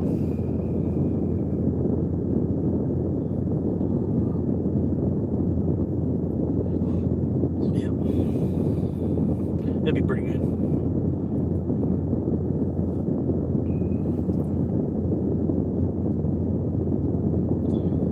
But yeah, I don't know. I like, as far as Spider-Man goes, like, I feel like Tobey is more my Spider-Man than the other 2 guys. And then, but Tom Holland, he does a really good job of playing Peter Parker as a high schooler. You know what I mean? He's more of a high school Peter Parker, whereas Tobey does a better job of being a college Peter Parker.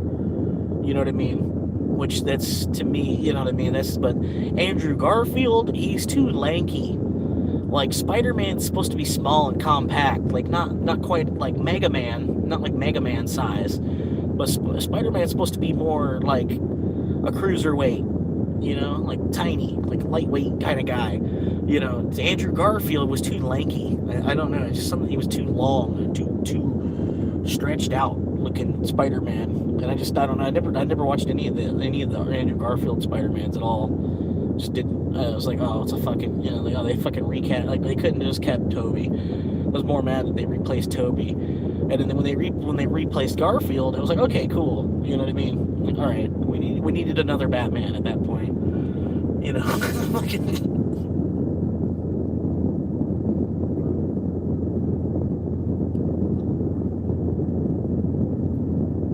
But yeah.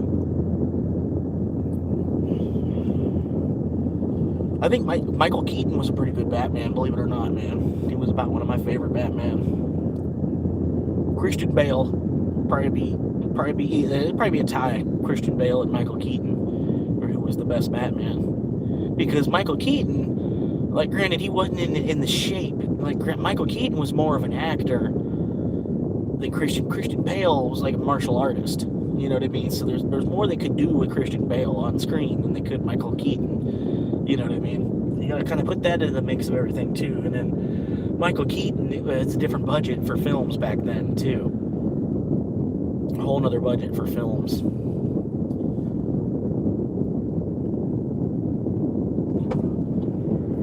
And then computers being what they were at the time, cameras being what they were at the time.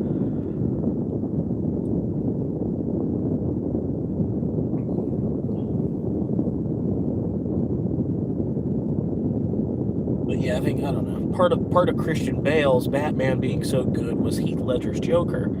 You know what I mean? Heath Ledger's Joker was on a whole other level. Like, that's the way the Joker was always supposed to be meant. You know what I mean? But like in the comic books, they couldn't let Joker be that psychotic because it was supposed to be for kids. You know what I mean? They wanted like 9-year-old kids to buy the comic book. They couldn't make the Joker like Heath Ledger's Joker in the comic book.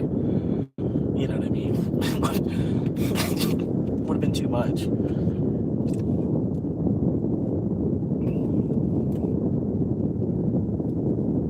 But yeah, like nothing tops the disappearing pencil, man.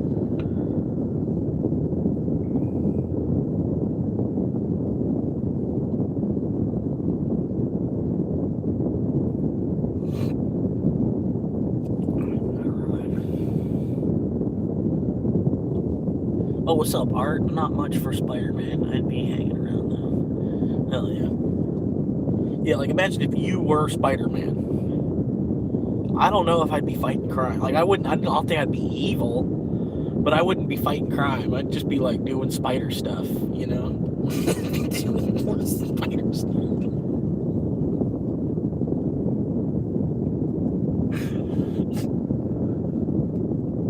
You know, like hanging out on the ceiling while someone's showering, that kind of shit, you know? Does he see me? Does he see me?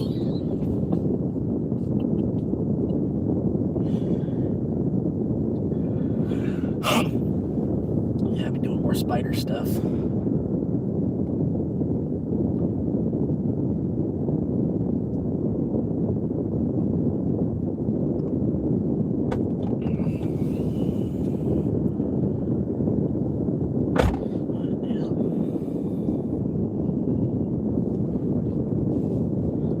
I'm the same. I'd be doing creepy spider type shit. Yeah, you know, I'd be like crawling up a water spout, all that kind of shit.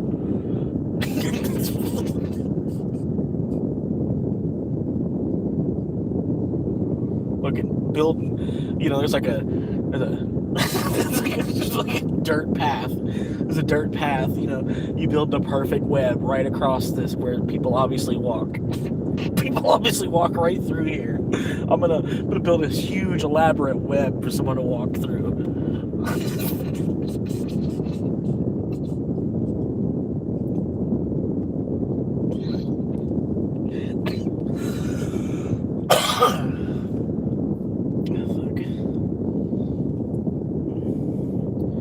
It's been pretty good, man. I went up pretty much this Chinese buffet, and now I gotta go to work. I was halfway thinking about going to see that movie again. Last night I went and saw 2 movies. Fucking Wrong Girls and In the End of Oak Street. The End of Oak Street was weird, man. Like, I ended up falling asleep in that movie, too. You know what I mean? It was like, I don't know. It was weird. I can't even tell. I don't even know what happened. Fucking how in the fuck, what happened, where, how. Fuck, all of a sudden there's dinosaurs in the neighborhood. Whole, like a 2-mile square radius, I don't know, 2-mile circle, a circle of this neighborhood on hillsides in California. Like, part of the neighborhood's built up on the hill and stuff. Like, I don't know, one part of the neighborhood got morphed, and a whole bunch of creatures from prehistoric time got dropped in, you know, like, fucking, now there's dinosaurs and snakes, and I don't know, it was a weird movie. And then the dad dies. It was terrible when the dad died, like right there in front of the kids and everything. Oh my God, it was terrible. I don't want to give it all away, you know what I mean? If you do go see it, I kind of, you know, I gave out a little bit too much, but at least I'm not describing too much of how, you know what I mean? But the dad died, and it's the kids were all heartbroken because the dad died. And it was the end of Oak Street, pretty much, you know. As soon as the dad died, that was the end of it.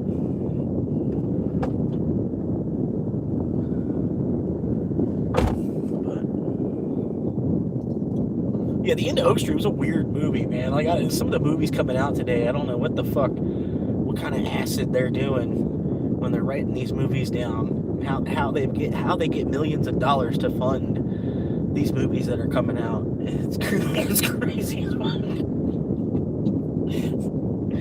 Like, it's ultimately, like, the end of Oak Street made no sense for there to be dinosaurs. That's why I went to see it. I'm like, how in the fuck? What's there dinosaurs? You know.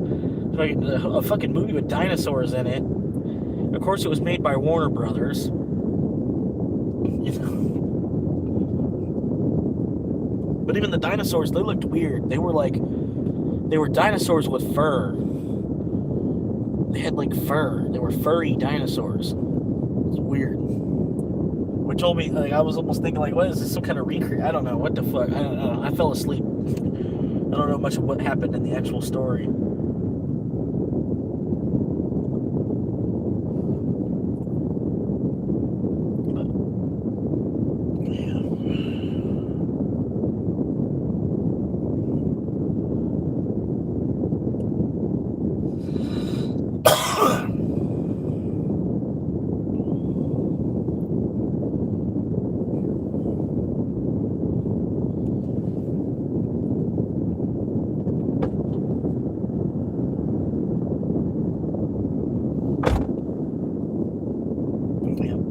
But yeah, Wrong Girls was a better movie.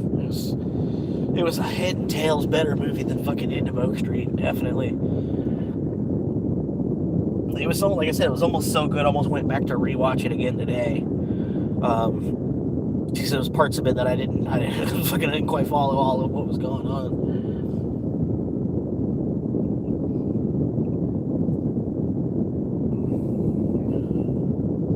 But yeah, Chinese buffet was pretty good.